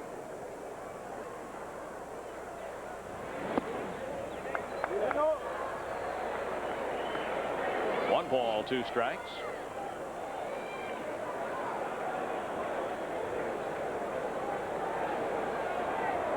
The Expos would give up a run and take a double play here. Or a triple play. Yeah. Well, a triple play is not needed after Nabholz strikes out Leiden. So maybe a little gas left in that tank as it's his 5th strikeout. Leiden with the big swing and a miss, and he's gone. That's 88 pitches for Nabholz, and as Ken mentioned, his 5th strikeout. Here's Chuck Carr. He walked in the 1st inning and then lined into the triple play in the 3rd inning.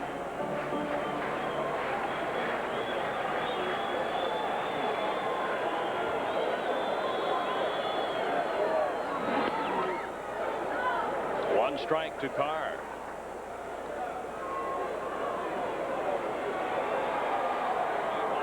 Nabholz has struck out 6 batters in a ball game 3 different times this year. 5 so far tonight.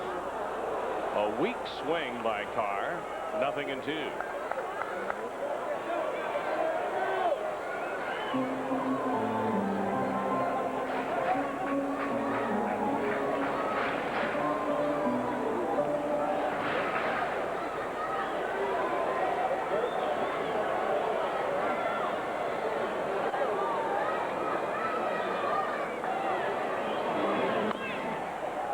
We watch Nabholz work here. 8-8 on the year. His 21st start. In and out of the rotation at times. Injured, sent out to the minor leagues. At times looks absolutely brilliant, and at other times looks certainly less than average at the major league level. Yeah, we thought he was going to be one of the keys for the Expos coming into the season. Looked like he might have a breakthrough type of year, maybe 15 victories or somewhere near that, but it hasn't happened. And to still have the ball club go on and win 90 ball games without one of their starters who was penciled in at the beginning of the year to be one of the mainstays of the pitching staff. So Joe Kerrigan, we know the job that Joe did last year, in which I thought he did a great job, but I think he's done an even better job this year. Pitches high to Carr. 1 ball and 2 strikes. Felipe made an interesting point the other day talking about pitching. How many times, Ken, have you heard it said when a team is about to lose someone, as is the case of the Expos, they're going to lose Dennis Martinez? And Felipe many times would be asked the question, where are you going to get those innings? Who is going to pitch those innings? Felipe said, I am not worried about innings in 1994. I'm worried about wins. Carr goes down on strikes. Back-to-back strikeouts, and that's 6 for Nabholz. The point being, Felipe said, I can get the innings, but we have to be concerned with getting wins, recovering wins. Dennis Martinez this year, not a great year, not a bad year. He has 15 wins. Now, the Expos, somewhere along the line, are going to have to recoup the 15 wins from that source. And the Expos are going to have to add some, because usually you could say in the course of a year, I'll take 90 wins and maybe win the division title. But, well, ask the Braves and the Giants. Ask the Philadelphia Phillies. Takes more than 90. The Expos have won 90 this year. So to be assured of contending, you have to be able to pencil in somewhere between 95 and 100 wins. And that's true, because 90 is a good year, but 95 will usually give you the division. So they have to find out a way to win 5 more games at least next year, probably less than that. Got 5 to go. They're in the win column tonight. Exactly, and recoup the losses that they not the losses, but recoup the victories that go with Dennis Martinez onto the free agent market. Well, Dennis is a +6. He's lost 9. Now, Felipe did not mean to indicate there are no answers to this. The Expos will have Jeff Fassaro in the starting rotation. The Expos will have Kirk Reiter for a full year. The Expos will have a healthy Ken Hill, who's going to be counted on to anchor the starting rotation next year. But they're still going to have to go out and either find a pitcher, acquire a pitcher, or get a surprise out of the organization.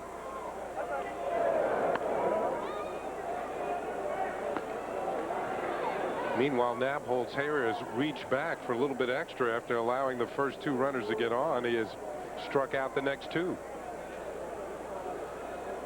And if he could get Cotto, who is been a specialist for Rene Latchman as far as hitting left-handed pitchers.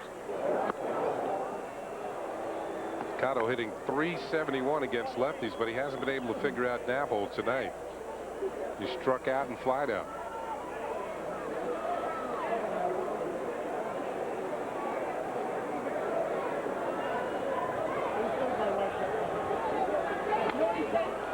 That's fouled back out of play.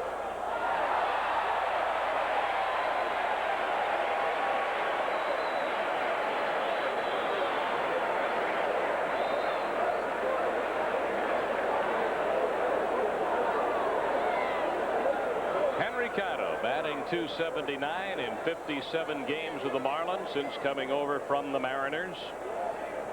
Batting here with Marlins at first and third and 2 outs. And Chris Navholskutty logged 3 strikeouts in a row after allowing a leadoff double and an infield hit, and he stranded 2. It's 4-0 Montreal into 5. Let's get another update with Joe Robbie Stadium. Expos have a 4-0 lead. You're looking at the championship series starting rotation for the Jays. And Ken Juan Guzman, Dave Stewart, Pat Haken, and Todd Stottlemyre will go after the Chicago White Sox. That should be a heck of a series. I mean, the White Sox can counter with some pretty good pitching as well. Jack McDowell, Alex Fernandez, Jason Borre's been throwing well. Wilson Alvarez. It's going to be a good series. Rob Nen comes on for the Florida Marlins, and Chris Hammond went the first 5 innings, and he's down 4-0 as he leaves. This pitching change is brought to you by Midas. For brake, exhaust, suspension, and steering service, trust your car to Midas. 6'4" right-hander Rob Nen into the ball game for the Florida Marlins, making his 14th appearance, a 1-0 record, and an ERA just over 7. He's allowed 30 hits in 29 1/3 innings. Rob Nen acquired by the Marlins from the Texas Rangers in the Chris Carpenter trade in July. And Vanderwall gives it a ride to right. And way back there, Cotto keeps the ball in the yard. And on his way to third base is John Vanderwall. And now was there fan interference? First base umpire Frank Pulley has not made any indication. The Expos are calling for a fan interference call, feeling that that ball should have been a home run. And Luis Pujols has already talked with Frank Pulley about it, and now Felipe Alou will talk to him. Let's see. Check out Henry Cotto. You can see the fan reaching over. Let's see. We've got a closer shot here. Cotto leaps. And let's see where contact is made. The fan. That looks like it was high enough to be a home run. Yeah. Let's take another look. Over the glove. This is Cotto's glove. Hits the fan, the gray shirt next to the youngster in the red shirt, and then drops down onto the field. That should have been a home run.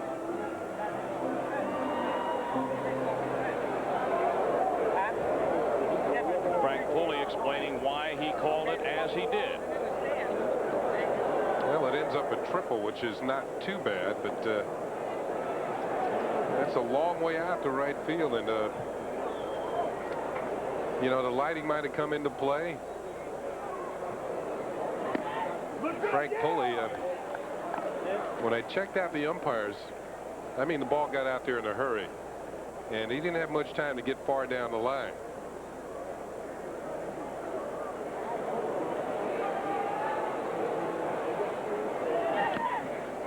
Tim Spear up here against a drawn-in infield. 0-2 the count.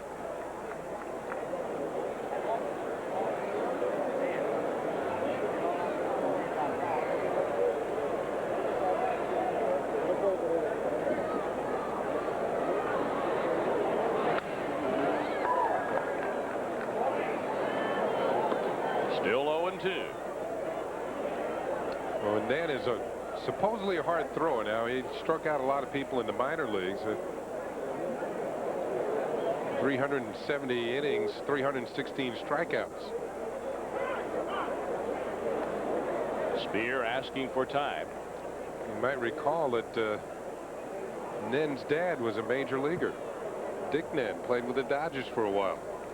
In fact, hit an important pinch hit home run in the 1964 season.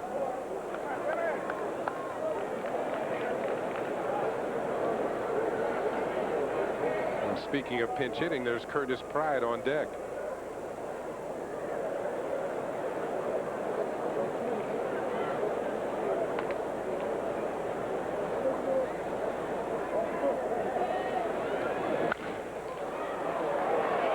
Hit at RBI.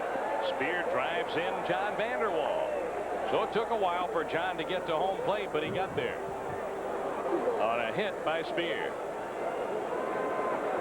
Spear's 2 out of 3. 5-0 Expos. Well, that's the danger of bringing the infield in. You can see the big hole, and Spear's ground ball finds it.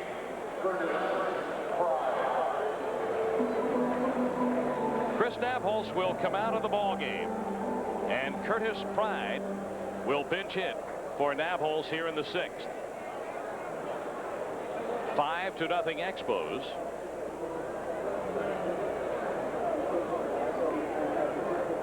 Curtis Pride making his 8th appearance in a big league game. He's gone 2 for 6.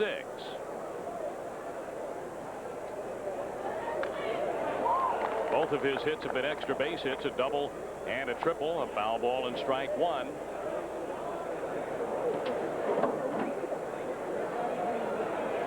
Curtis Pride was born deaf, a result of his mother contracting German measles during her pregnancy. 24 years old. Almost 50 years have passed since a deaf person has played in the major leagues.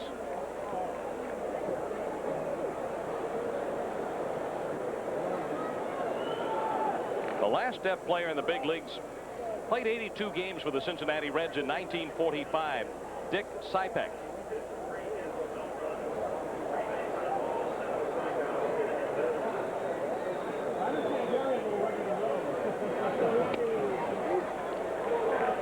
Two strikes on Curtis Pride.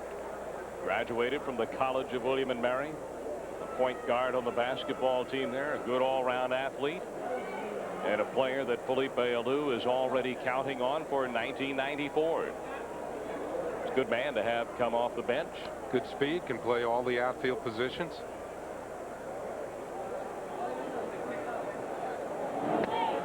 That pitch just caught the outside corner. Curtis Pride taking strike 3. Fans following the ball game will select the player of the game for the Marlins on behalf of Compaq. For an affordable desktop computer or for the added convenience of a notebook PC, think of Compaq. Every computer it builds is backed by Compaq's unique 3-year warranty and service support program. A cash donation will be made to the Canadian Special Olympics on behalf of that player and Compaq.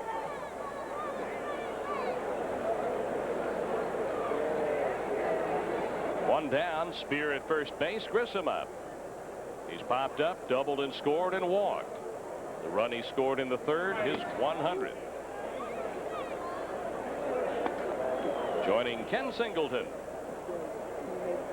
Andre Dawson, Tim Raines, and Mitch Webster.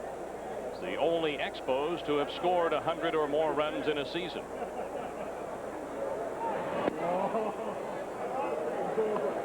Ben falls behind 3-0.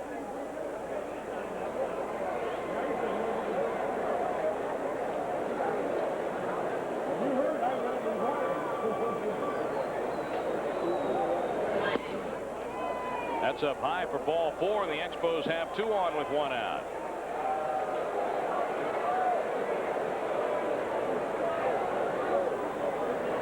Spears ahead of Grissom. That will hold down Marquise's running game. Well, I mentioned Nen's a hard thrower. That's true, but he's also had problems getting the ball over the plate from time to time.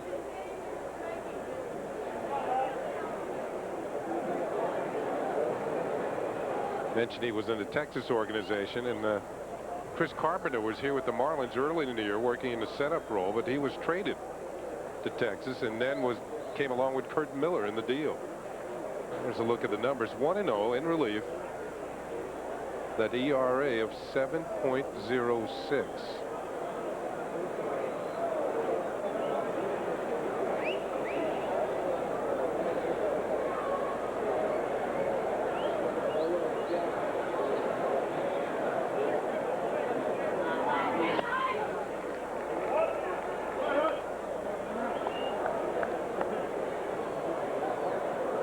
Well, a hit here could help blow this game open.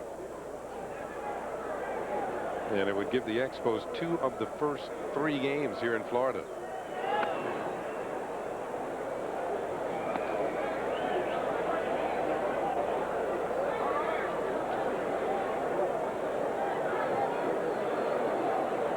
Two balls, no strikes. Lansing with a single, an RBI, a run scored.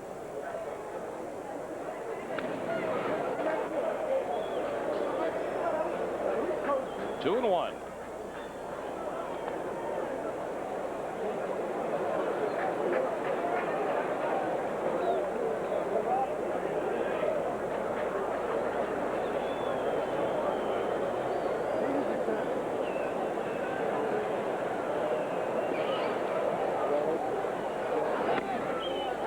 That's on the corner. And 2-2.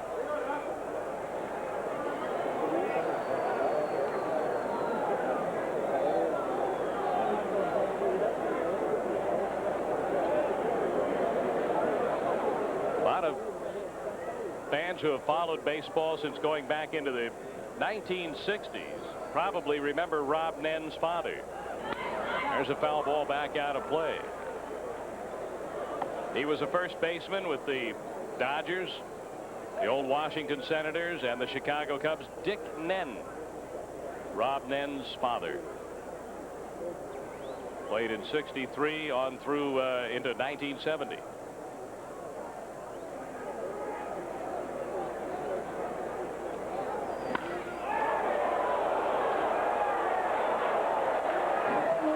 The scoreboard. Remember, that's in play. Spear is home. Grissom goes to third. The Expos cash in another run, and Lansing hits one off the scoreboard for the second consecutive night. He drove in two with a smash off the scoreboard last night. Oh, a high hanging breaking ball, and he gets a hold of it, and high off the scoreboard. Conide playing the first top, gets it back in before Grissom can score, but Spear has scored. Expos have got it up to 6-0, and the Marlins bullpen is going to get busy again. As Latchman comes out to talk, that's Marcel Latchman out to talk to Rob Nen. That's my fault. No. Yeah, I planted that seed. Well, his dad hit an important home run for the Dodgers years ago in 1964, I believe, or 63 during their pennant race. And it was the only home run he hit that year. He'd been called up from the minor leagues, and it helped the Dodgers win an important game on their way to winning the pennant.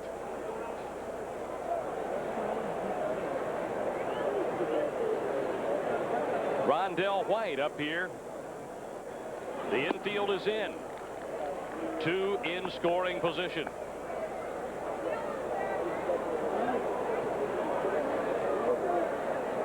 The runner at third is Marquise Grissom. And so the infielders know how quickly they have to get the ball to the plate in order to cut down a run. A foul ball straight back, and it's 1-1 to Rondell White. Batting .267 in the National League. Rondell White hit .328 at Harrisburg this summer and .380 at Ottawa. 19 homers, 84 RBIs combined.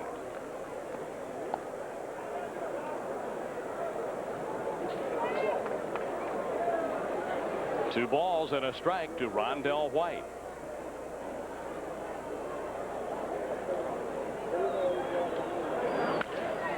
That's fouled out of play to the right side. 2-2.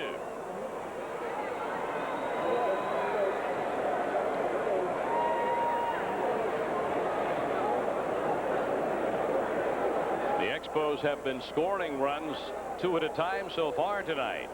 2 in the 3rd, 2 in the 5th, now 2 here in the 6th inning.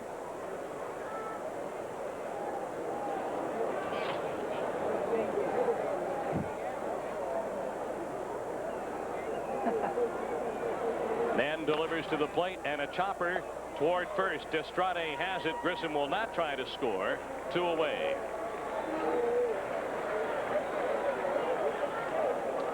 Marquis did take a couple of steps down the line. White missing a chance for an RBI, and now the Marlins can drop the infield back with 2 outs. See Marquis with those initial steps, but he decides to hold on. And Estrada sees him and just steps on the bag for out number 2.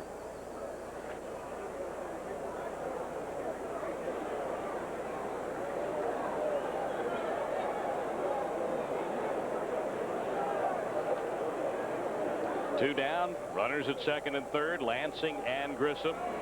The pitch to Montoyo. Charlie Montoyo, a little guy who probably never dreamt he'd be hitting in the cleanup spot for the Expos in the month of September. The Expos called him up from Ottawa on September the 7th. That was a ball game against the Rockies, and in that ball game, the Expos were trailing 3-0 in the 7th inning. Charlie Montoyo came up the pinch hit and drove in the winning run. 0-2. Montoyo batted .279 at Ottawa this summer. Had a home run, 43 RBIs, basically a singles hitter. Had 18 doubles.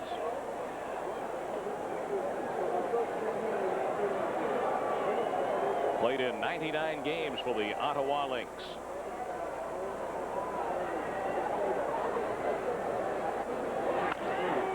That ball's out of play. Tonight playing in his 4th major league game.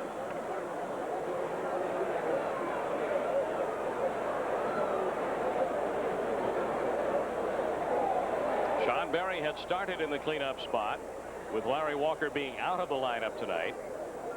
He's been in a slump, and so Walker has the night off. Sean Berry started. Dove to spear the Chuck Carr line drive, which started the triple play that the Expos turned and aggravated a muscle pull in his ribcage. And that is how Montoyo wound up coming into the game, replacing Berry and taking over in the cleanup spot.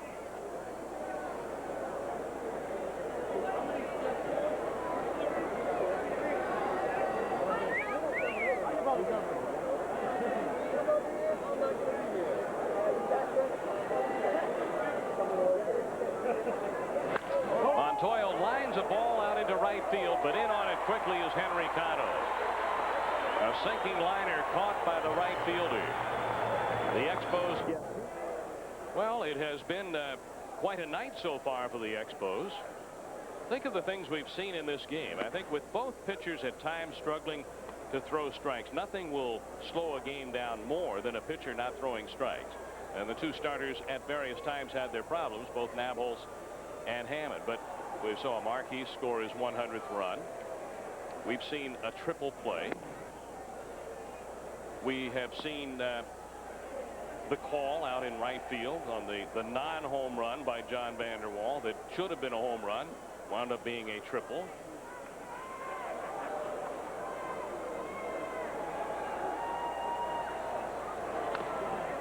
Conine fouling that off. One thing we missed, though, we didn't see if anybody was looking through that hole in the scoreboard. I mean, we looked at it first. I'm still wondering. You wonder why there is that opening out there. Exactly. It's bothering me. And we did a little espionage work with our camera. We looked behind the scoreboard. We couldn't find anybody. Oh, See, look, now there is somebody there. You can see somebody in there. There is somebody in there. Yeah. There's got to be somebody else in there too, because he's talking to somebody.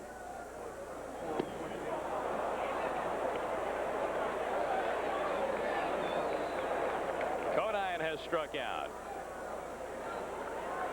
Well, now I feel better. My question's been answered. There is somebody in there. I knew if we stayed with that long enough or got back to it, we'd catch him sooner or later because he eluded the camera search when we were back there looking for him. Now we can see him. See? See, that is a hand-operated scoreboard. Now, does he have any kind of signal device? Hasn't been working tonight. They've got to get their signs fixed up. Now, Jeff Shaw had an outing here back on the 27th of June. He'd like to forget he worked 1 inning against the Marlins here in this stadium. Allowed 6 hits and 5 runs in 1 inning, all earned.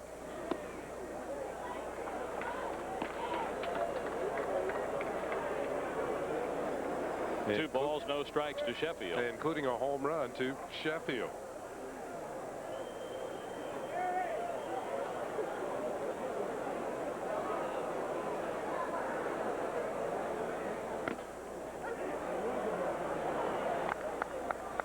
Two and one. Prior to pitching for the Expos in the National League, Jeff Shaw's experience had been limited to several appearances with the Cleveland Indians. He was up and down in the Cleveland organization the last few years.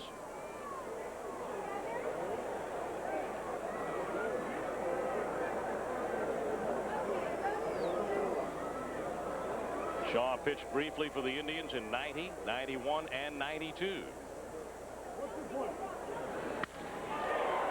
Ouch. Ground ball to short, 2 up, 2 down. Destrade will bat. Let's find out what the Blue Jays are doing. Let's go to this TSN update with Paul Romanow. Oh, kind of a topsy-turvy night for the Jays. They've been up, they've been down. John Olerud with an RBI double right here will tie things up. He brings Rob Butler in to score. That tied it at 4. The Brewers have gotten another one to take a 5-4 lead. All right, Paul. The American League Championship Series gets underway Tuesday night at 8 o'clock Eastern in Chicago. Looks like that will be Guzman and McDowell. McDowell, a 22-game winner. Pat Henkin, who has 19 wins, he'll be pitching Saturday, I believe, against Baltimore, going for his 20th for the Jays.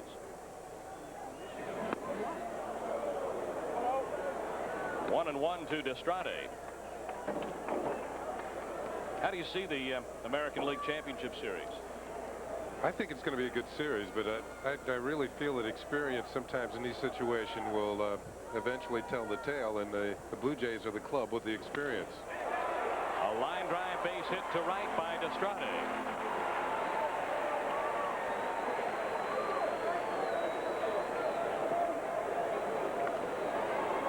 Well, you have to like, number one, their experience with postseason play, obviously. That, for starters. They are the defending world champions. They have a lot going for them. They have a formidable lineup. The White Sox, while a strong team with some great individual talent, may not match up as a team with the Blue Jays batting order. Pitching-wise, that's another question. I believe former Expo Tim Raines is the only White Sox player with previous playoff experience. Well, you have to get it somewhere, so they're going to get it starting next Tuesday. Other than Minnie Minoso, of course. Minnie hasn't been activated, though, in time to make the playoff roster, so they won't have his experience. Randy Reddy gives to Jeff Shaw for the 3rd out here as Destrade is stranded. And at the end of 6-0 Expos. This is Expos baseball on TSN. Tonight, the Expos have a 6-0 lead on the Florida Marlins. Dave Van Horn along with Ken Singleton and our entire TSN crew. Joe Robbie Stadium, located out west of Miami here, just off the Florida Turnpike.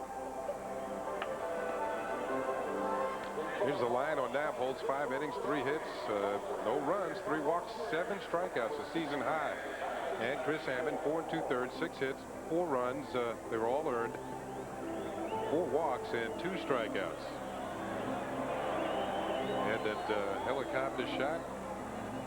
What did they call that? Robbie Cam? Yeah, who's up there tonight?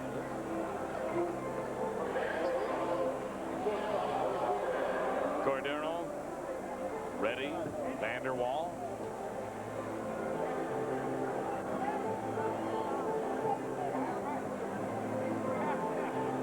Cordero 0 for 2 with a walk.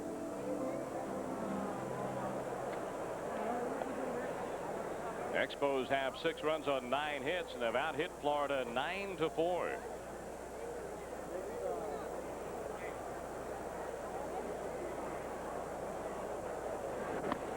Pitch is high, ball 1.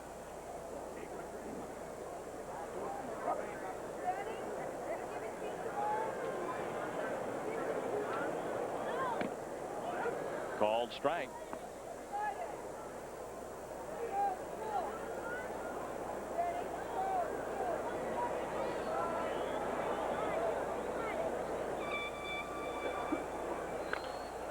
Off the end of the bat, a pop fly, gathering a crowd down the right field line. Destrade, and right behind him, Marbury with the play.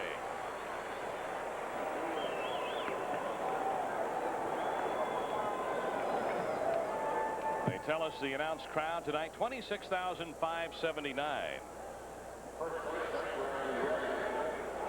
The Marlins are going to draw over 3 million in their inaugural year, which is just terrific.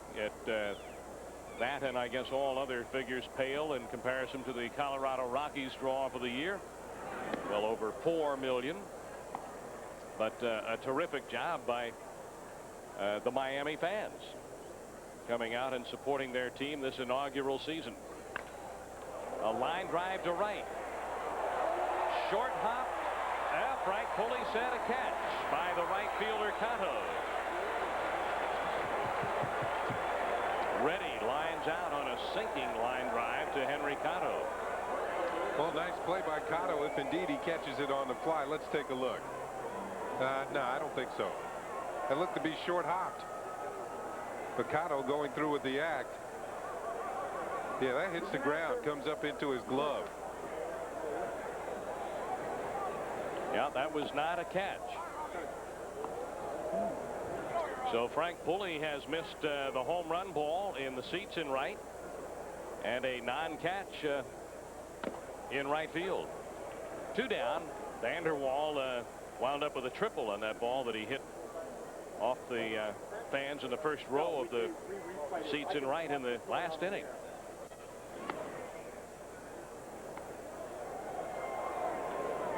Frank was on the move on that play. Sometimes it's hard to call something on the run.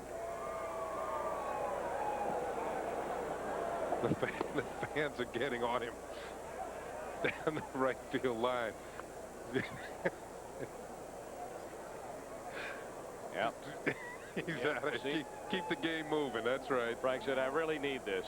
Less than a week to go of the season, and they're all over me in Miami.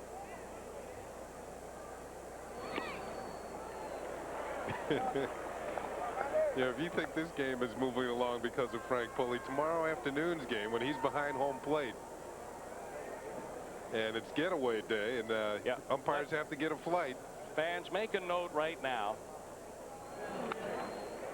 Friday morning when you pick up your newspaper, check the box score, the Expos and the Marlins, and check the time of the game. Frank Pulley will be the plate umpire tomorrow. And we're predicting a fast game. Well, Frank is known as a pitcher's umpire anyway. Anything close is a strike.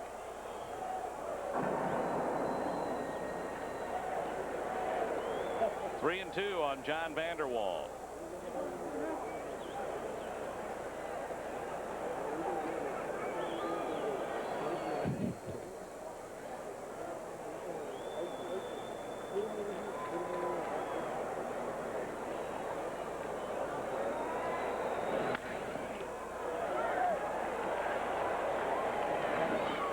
That's it for the Expos in the 7th. They've gone in order. So the fans here at Joe Robbie will get up for the 7th inning stretch.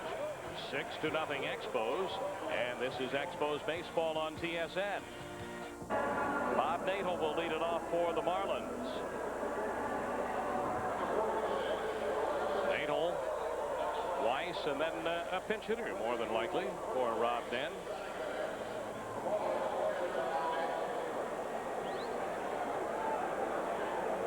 Marlins have had just 4 hits. Back-to-back hits once. That was in the 5th inning. Natal and Weiss. We'll see them here after those back-to-back hits. Chris Navholz struck out the next 3 batters. We have changes down on the field. Randy Reddy out of the is no longer at first base. He is still in the game, though. He has moved over to play at second base. Oreste Marrero is in the game to play at first base for the Expos.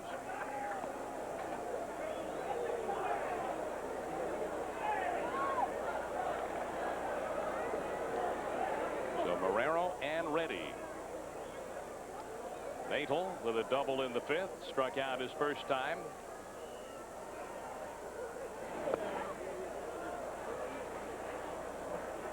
You know, one thing about the Marlins this year, they have had problems scoring runs. They are last in the league in runs scored. They have been shut out 14 times, which leads the National League. And so far tonight, as Dave told you, they have just 4 hits and haven't gotten anything on the scoreboard. And in their initial season in the league, they've pitched pretty well. Their pitching has not been bad, particularly out of the bullpen. It's been spectacular with Brian Harvey. But their problem is they can't get to Harvey enough because they're trailing on the scoreboard. Look out. Well, Natal will go to first base.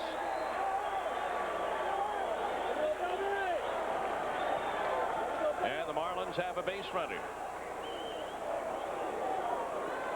Walt Weiss will come to the plate. All dressed up, nowhere to go. Can't get out of the way. Drilled in the hip.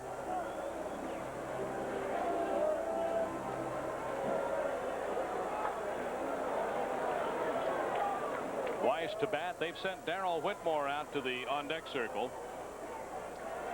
We've received word that Charlie Montoyo left the ball game because of a strained muscle in his right rib cage, which would indicate to us that Felipe Alou would have been content to have left Reddy at first and Montoyo at second, but Montoyo has a strained muscle in his right rib cage.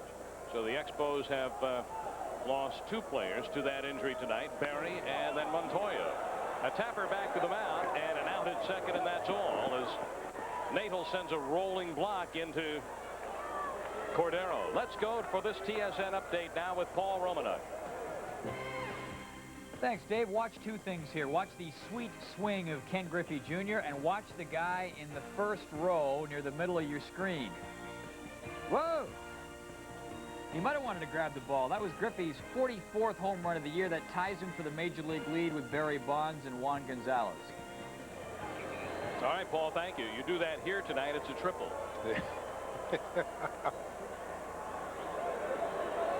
6-0 Expos, and here's Whitmore to pinch hit.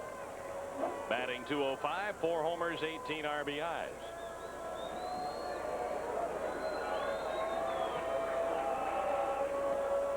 Here's a case of a young player called up, attempting to develop at the Major League level, having a tremendous year in the Pacific Coast League.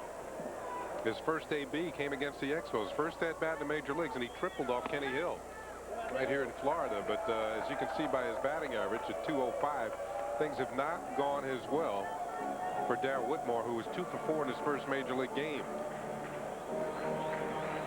And you would hope for the Marlins' sake that they have not rushed this young man to the major leagues too quickly and kind of retarded his progress by having him lose some confidence at the big league level.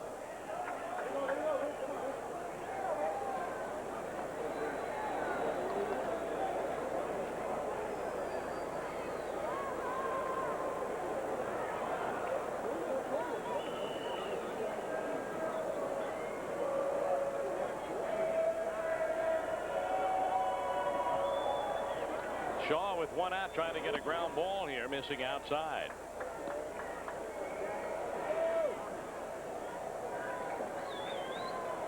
Well, you've got the Rockies who gave the Giants a pretty good battle, beat the Giants today. The Rockies move on to Atlanta. They have a day off tomorrow while the Astros and the Braves conclude their series tomorrow night in Atlanta. Then the Rockies play the Braves 3. The Giants are already en route to Los Angeles to play 4 with the Dodgers to close out the season. Ken, the Braves will have a one-game lead if they hold on to this lead tonight on the Giants. You like them to go on and win the West? Well, the fact that the Giants have to play the Dodgers 4 games, and there's you go back years with these teams closing out this season series. In fact, just a couple years ago when the Giants knocked the Dodgers out of it at Candlestick Park in the next to the last day of the season. You go back a few years beyond that, then the Giants knocked the Dodgers out again when Joe Morgan hit a home run, I believe it was early 80s. Knocked the Dodgers out of it on the last day of the season. So you know the Dodgers would like to repay that debt that they owe to the Giants. Will they? I get a feeling they're going to win at least 1, maybe 2 of those games. So the Giants are, after losing today, are in deep trouble. So the Giants are only going to win 2 more.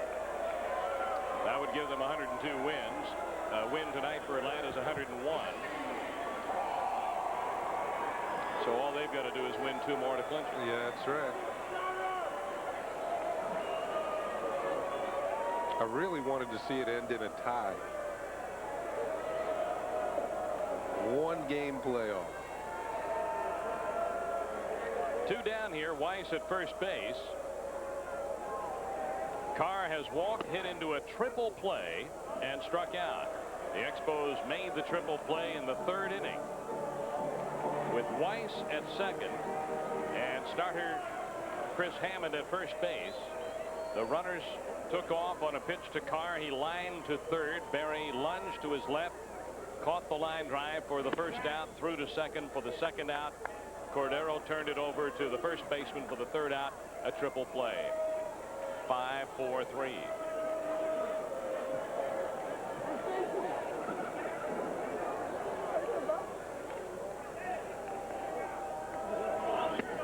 Carr swings and the bat goes all the way down to Beta Pinson. That was a no contact swing, but Beta Pinson winds up with the bat. Well, at least he threw it to somebody who knows how to do something with it. Good off-speed pitch by Jeff Shaw. And you can see that Carr trying to hold back. Whee! Throws a frisbee down to first base.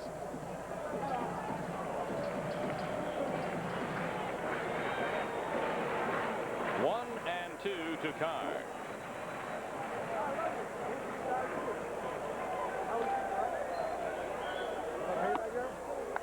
Two and 2.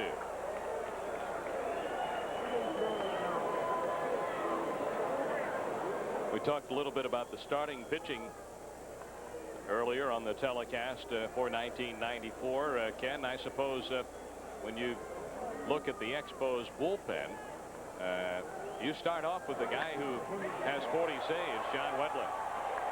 A bloop single to left for Carr. Clapped his hands together running to first base. Just about threw the bat at that one to pick up the base hit. Here's the pitch. Now it's a sinker or a changeup away, and you can see he just had enough left to make contact. 5 hits for the Marlins. John Wetland has really been something this year. 40 saves now, earned his 40th last night in support of Dennis Martinez.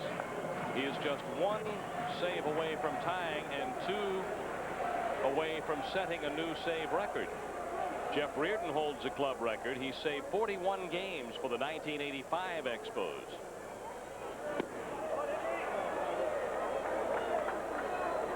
But he'll be the big man next year. On this young ball club, he'll be a seasoned veteran. John Wetland. I mentioned how well Cotto was hitting against left-handers over 370, but against right-handers, it's a completely different story. Does not get to see too many in the platoon situation, and it's only hitting barely over 200, 215 against right-handed pitching. So he has become, or gotten that label as a platoon player at best. There's John Wetland. Now, the original plan by the Expos was not to pitch John Wetland anymore this year. They don't want any more wear and tear. But talking to Joe Kerrigan, the pitching coach coming to the park tonight, he thought the saves record for the team was like 44 saves. And when he found out it was 41, he realized that Wetland's going to have to pitch some more. The ball was out of the reach of Oreste Marrero.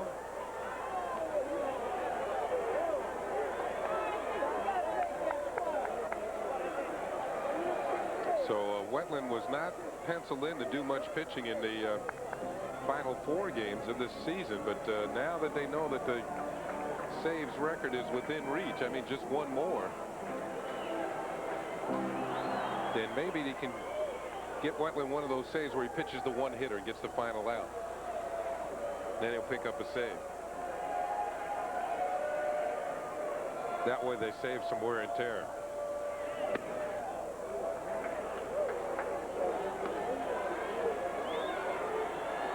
Henry Cotto has struck out twice, flied out once, 0 for 3 on the night.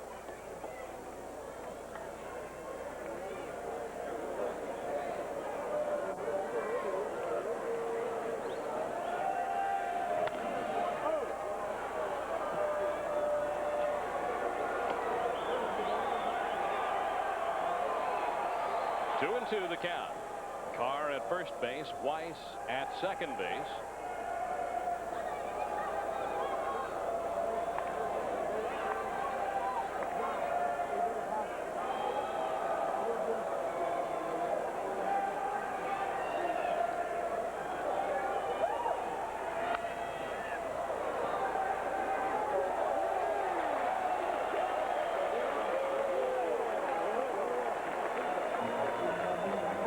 Two expansion teams, the Marlins and the Rockies. The Rockies today won their 67th game, beating the Giants. Florida's won 64 games. Well, each time the Rockies win, they set a National League record for expansion teams and victories. With the all-time record is 70. A line drive to center. The Florida Marlins are on the scoreboard. Cotto with an RBI single. For a moment, I think Weiss thought he was going to be held at third for just a moment. Cotto at the base hit, you can see Cookie Rojas, the coach. Now Weiss had held up. He didn't think he was going to be sent home, but Grissom played the ball like there was not going to be a play at the plate. And then he threw it in, realizing that Weiss had been semi-held up. Shaw, after going an inning and 2/3, will leave. This is Chris Navholz's game to win. 6-1 Expos, and Conine will be the batter. Mel Rojas is into the game, and Felipe is out to talk with him.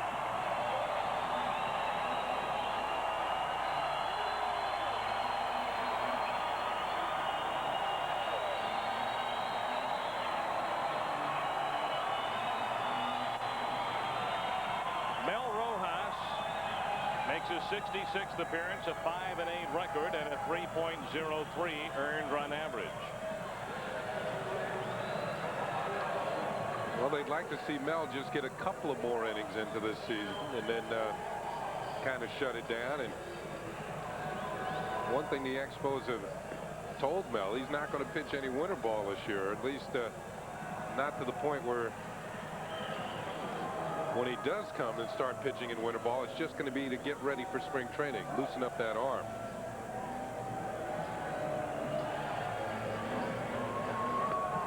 Rojas with 86 innings of work on the year and 66 appearances. Wetland with almost 83 innings of work and 67 appearances.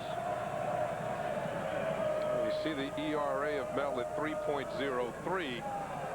I believe 2 more innings pitched would get him underneath 3. And they'd like to see that ERA drop underneath 3 for Mel.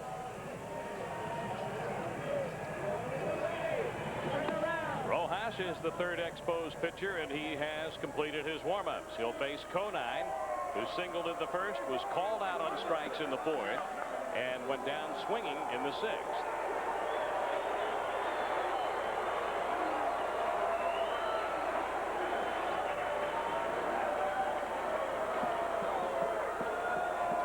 Mentioned Conine having a good year with the bat. That's true. Dave mentioned he's also struck out twice tonight. He's up there among the league leaders in striking out with 133. Only Sammy Sosa and Corey Snyder are ahead of him. Snyder leads the league, struck out 142 times. Over in the American League, it's Rob Deere and Danny Tartable. Deere with 161 strikeouts. And Tartable, 152.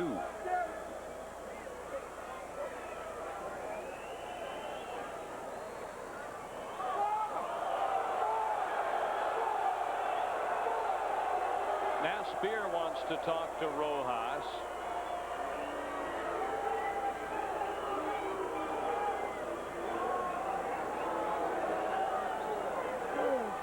One of the things that Spear might have mentioned to Mel Rojas is not to worry about Chuck Carr. With a 5-run lead in the ball game, worry about the hitter.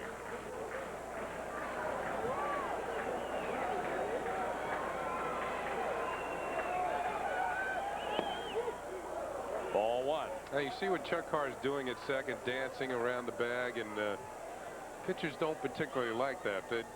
They look back there and see you dancing around trying to distract them. There are certain pitchers, you know, if they get a shot at you a little bit later on, they come down around the knees with a pitch.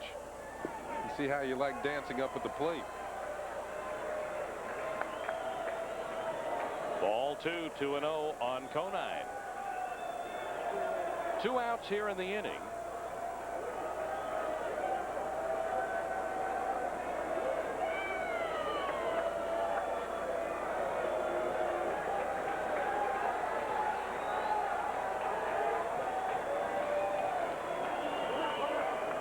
Now Chuck doesn't go into his dancing act until Mel comes set with the stretch.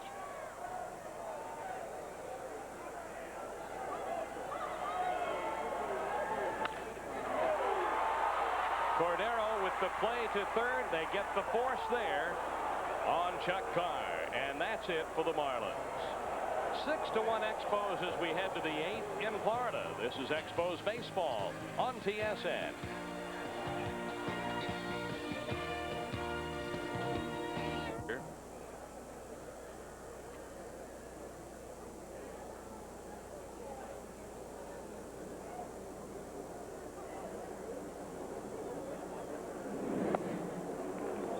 You know, Spears had a pretty good night. A couple of hits, scored twice, an RBI. Sometimes you can catch a manager's eye late in the season as well and have something going for you when you come to spring training. That might be the case with Tim Spear. Takes a curve for a strike, and the count is 1-2. The Expos finished the season at home on the weekend with the Pirates. Friday night, the final night games, Saturday and Sunday day games.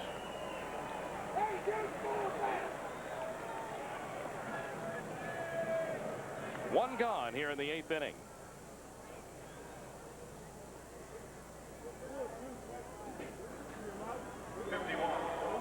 Mel Rojas will bat. See the numbers on Johnstone. 7th game with the Marlins, just 8 2/3 innings.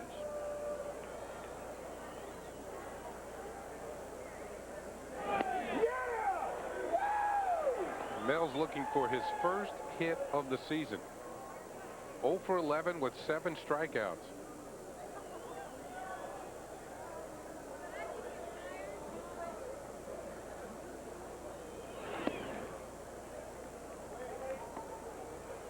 John Stone pitched for the Marlins at Edmonton. Third in the Pacific Coast League in strikeouts. Was brought up the 2nd of September.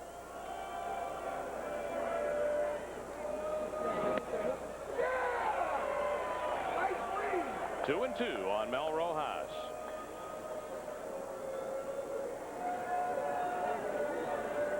I want to remind you to stay with us after the ball game for the TSN Turning Point, brought to you by Apple Auto Glass. Guaranteed the pick of the crop from coast to coast. John Stone had been a starting pitcher, then spent the tail end of the PCL season in the bullpen. Rojas gets his hit. Mel will not go 0 for 93.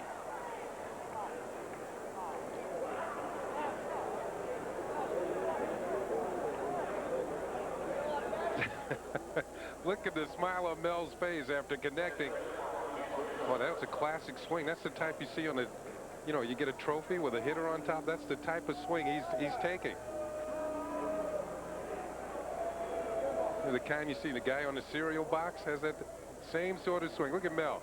Now he has to, now he's a new problem. How to take a lead. Where do I go from here?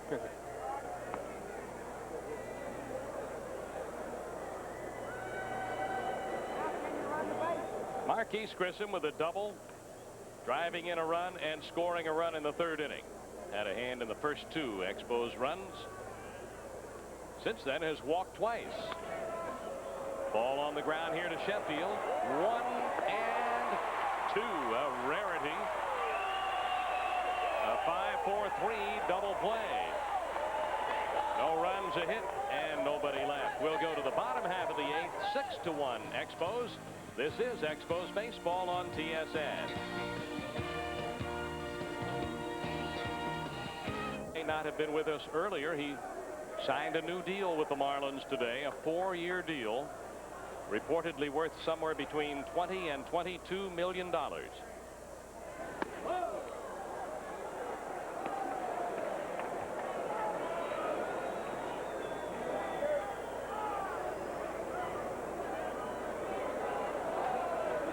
Well, Sheffield's a Florida native, born and raised in Tampa.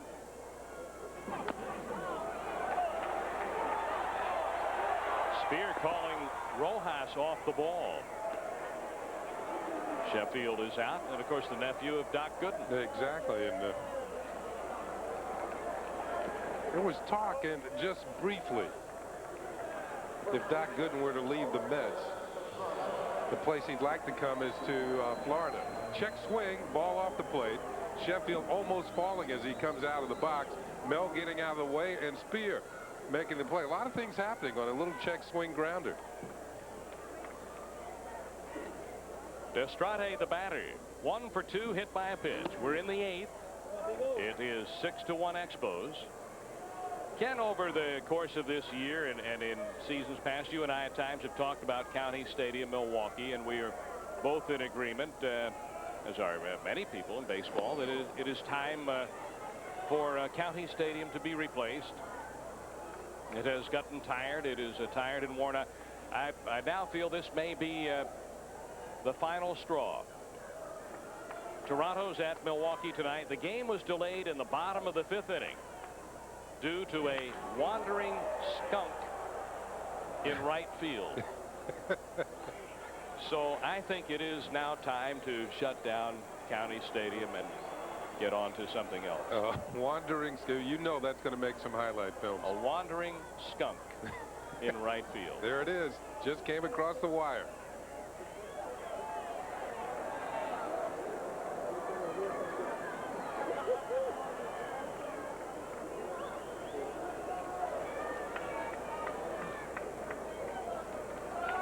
Well, it must be a whole lot of fun for the 2 right fielders, huh?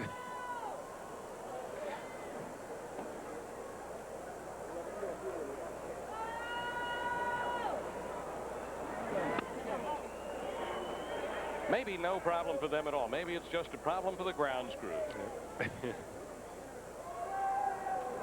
Well, nice hat. Yeah. New meaning to the word Airhead.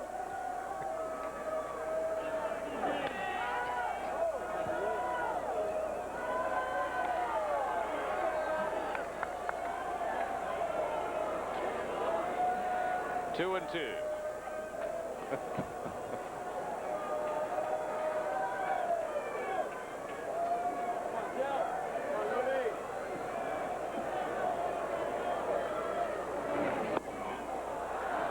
Rojas strikes out Destrade. 2 down in the 8th inning. Brett Barbary will come to the plate. The first strikeout for Rojas. He has now worked 1 inning in this game, so he has lowered his earned run average to exactly 3. 2 down in the 8th. Barbary up.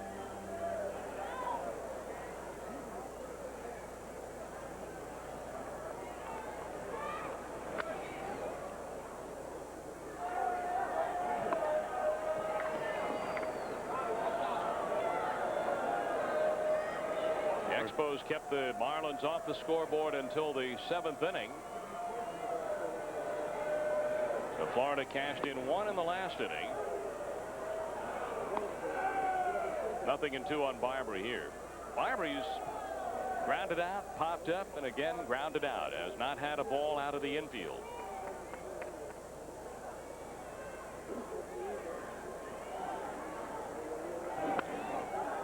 That's out of play.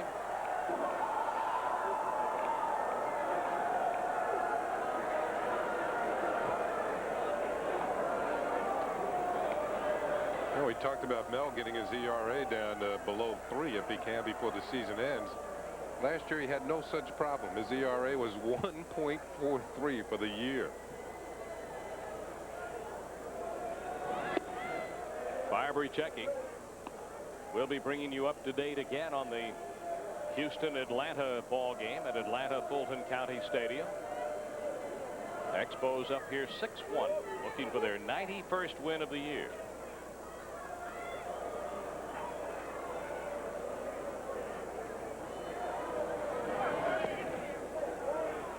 See, the problems for the Giants right now, that they're having trouble getting wins out of anybody besides Burkett and Swift as they come down. Those 2 guys had a little slump. They seem to have gotten over it as they have won their 20th games. But the Giants can't get wins out of any other starters. Well, the Braves don't have that problem. They got somebody tough going every night. Barbary caught looking. 3 up, 3 down here, and we'll go to the 9th in Florida. It is 6-1 Expos. Let's go to this TSN update with Paul Romanuk. Major League history to appear in 6 decades, but the senior vice president of the White Sox, Ron Schuler, apparently announced late tonight that Minoso will not play in Thursday's game against Seattle as was originally planned. He was slated to play left field and bat leadoff. And the club received approval from American League President Bobby Brown before announcing the move. But that's on hold. And they are now saying Minoso will not play tomorrow. We mentioned earlier the White Sox had tried to activate Manny Minoso in 1990, but then Commissioner Fay Vincent blocked the move. He last played in the majors in 1980. Now, Manny is 70 years old now. I would think they'd have to give him more time to get ready. I mean, they announced it today.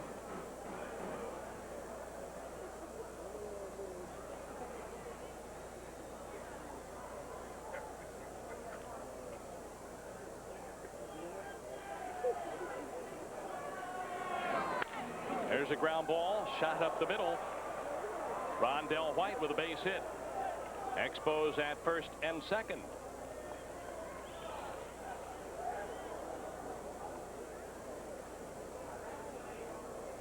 Marrero to bat. His first trip to the plate. Marrero batting .213 after 31 major league games, has a home run, 4 RBIs.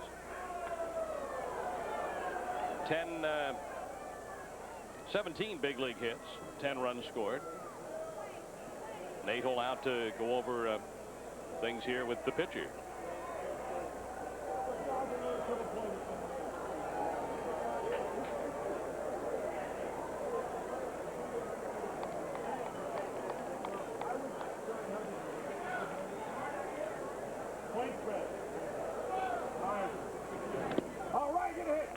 ball one.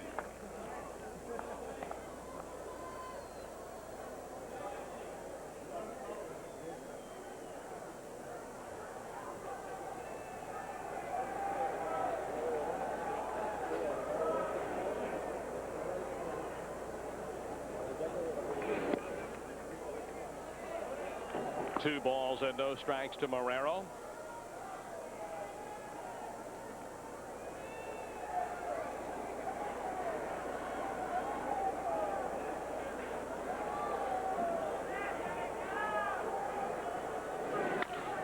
There's a drive to right. Cotto back there makes the catch with room this time. And tagging at second, headed to third is Lansing. Overslid but held on.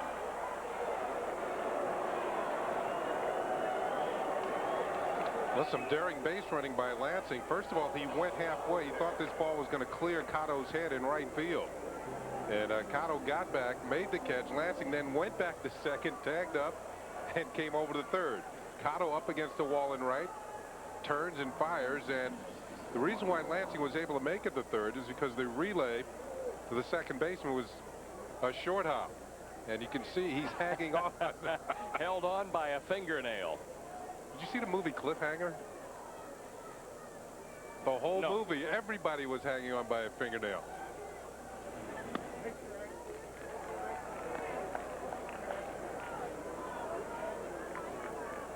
Ball one and no strikes to Will Cordero. One out. Cordero hitless in 3 trips. Been on base once. That was back in the 5th when he walked. That's in for a strike from John Stone. Joe Klink up in the bullpen. 9th inning of play. 6-1 Expos, and they have a chance to get some more.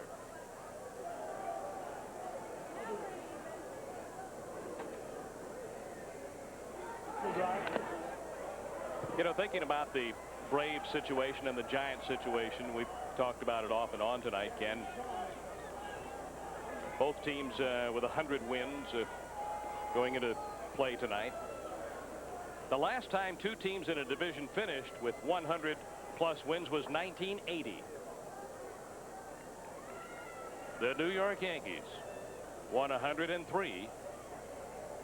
The Orioles won 100 games.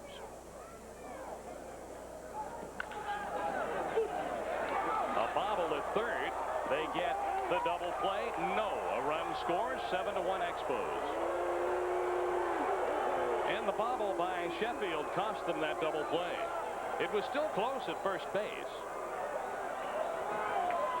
But without the bobble, it's a sure double play. Yeah, kind of a short hop, and you can see that double dribble at third by Sheffield. Gets it over to second. Now Barbary has to turn it on and can't get Cordero. And give Cordero an RBI. He picks up his 58th run batted in on the year. 7-1 Expos. Randy Reddy, the batter, he takes a strike. Yep, 100 wins and didn't win. That has to be a pretty lousy feeling. Well, you know, all we got was congratulations on a nice try.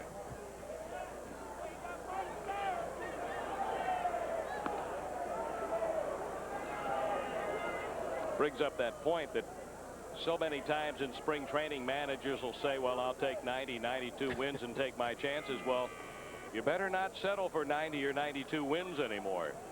You know, especially in an expansion year when you figure teams are going to, you know, fatten up their records. Here's a foul ball back to the seats. Good catch by a fan just below our booth. We got the key to the Minoso story. And I realize this has been coming in bits and pieces, but this is the way the story has kind of developed at our end here on the receiving end. Remember, they put the Minoso deal on hold. Ron Schuler has said several players voiced displeasure over the signing of Minnie Minoso. The team has other things to focus on that are far more important. And after talking with Minnie Minoso, we've decided he will not play tomorrow. A pop-up out into shallow left. Weiss back there. And that's it for the Expos. They get a run here in the ninth and lead 7-1 heading to the bottom of the ninth inning. This is Expos baseball on TSN. Of a winning series against the Marlins. Number one, they have a 6-5 record. Yes, that'll put them at 7-5 against the Marlins with one game remaining. Probably more importantly, to Joe Torre's dismay, the Expos will clinch second place.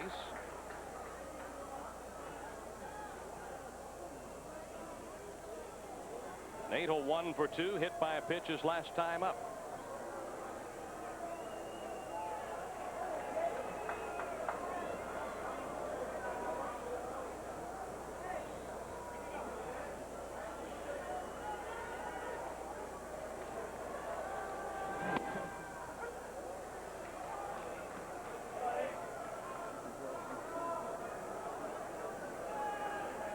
Another thing, just a statistic that would please Mel Rojas to get that ERA under 3 with an inning here without allowing a run.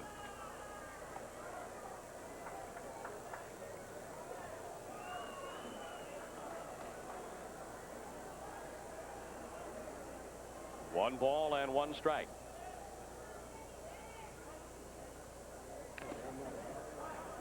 Now 1-2.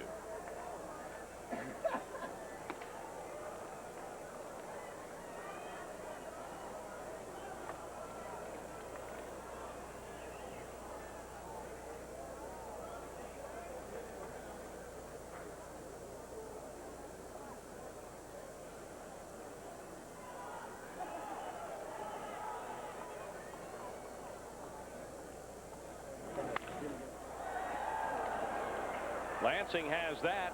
Natal is robbed. Weiss will bat. One down in the ninth inning.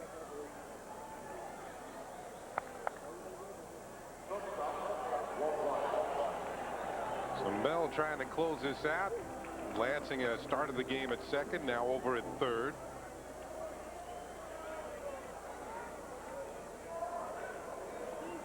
Started his season at second, then went over to third. Then played some short.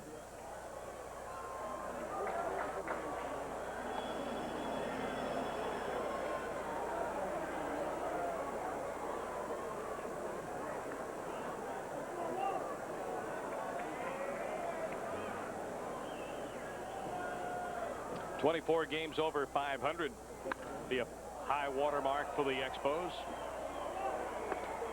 this year. The 1979 Expos wound up with 95 wins. It's the most wins ever by a team in the franchise history. 95 wins. Expos looking for number 91 here tonight. When they finished that 79 season, they were 95-65. So 30 over. And 24 with a win tonight will be a high water mark for this year. Well, kind of an outside chance to end up with 95. 4 games remaining, win them all. That's a third strikeout for Mel Rojas, and there are 2 outs here in the ninth inning.